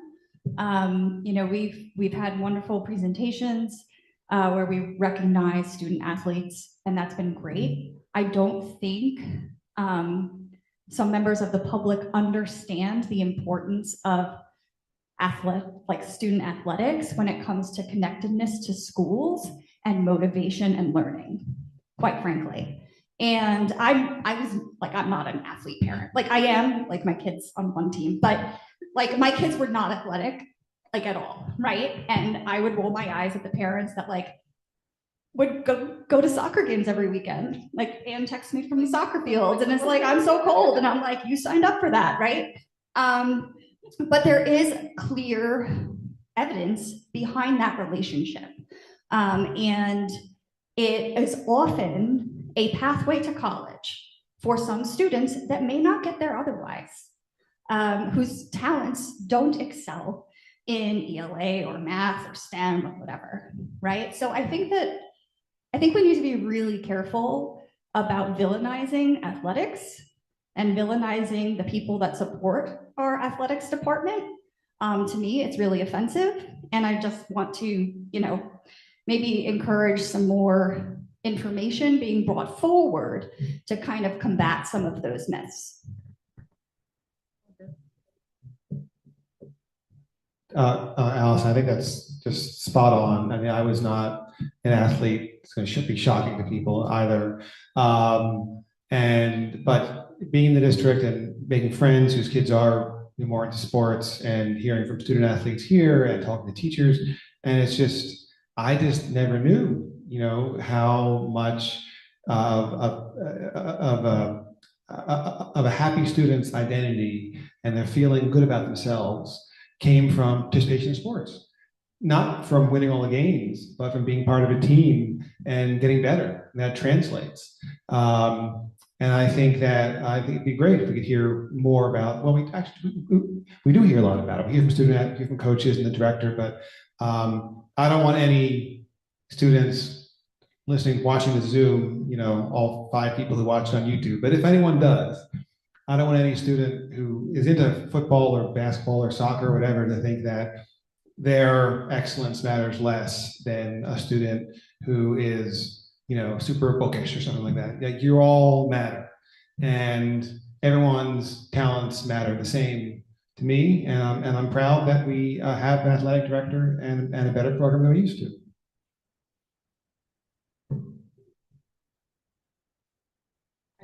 Comment on that because I'm in total agreement with you. I was a student athlete, and it really does help students with their self-esteem, with their abilities to even concentrate in school, especially if they have ADHD and can't sit there all day. And it can be a career. There are plenty of students who want to go into coaching athletics or being a gym teacher or even working as a trainer, physical therapy. These are all people who are mostly are athletes. And to think that it's not as important as anything else is saying that a whole set of people are not important, and that's just not right. Could I also make a comment? Yeah, I agree with everything that you guys mentioned. Oh, sorry. I would just also like to add on, like with how you said that sports is one way to get into college, so is like having the opportunities to get like involved and have good high level classes and all the sorts of stuff that school's supposed to offer. I know a lot of peers who haven't been able to get into their like dream school, like top schools, and it's really hard this year. But I feel like school athletics, whatever it is, like if we can make it more opportunities for students, it'll just make it so much easier for us to get to the schools that we want to get into. Yeah. So I forgot to say my actual a whole point is that if you don't have a robust sports or any kind of thing, if you didn't have robust AP classes, if you didn't have robust science, it's not going to grow. So if we invest with either financially or with time or just caring about it, those things will grow because they will be nurtured. So the students will have a lot more opportunities, and they're all equally as important.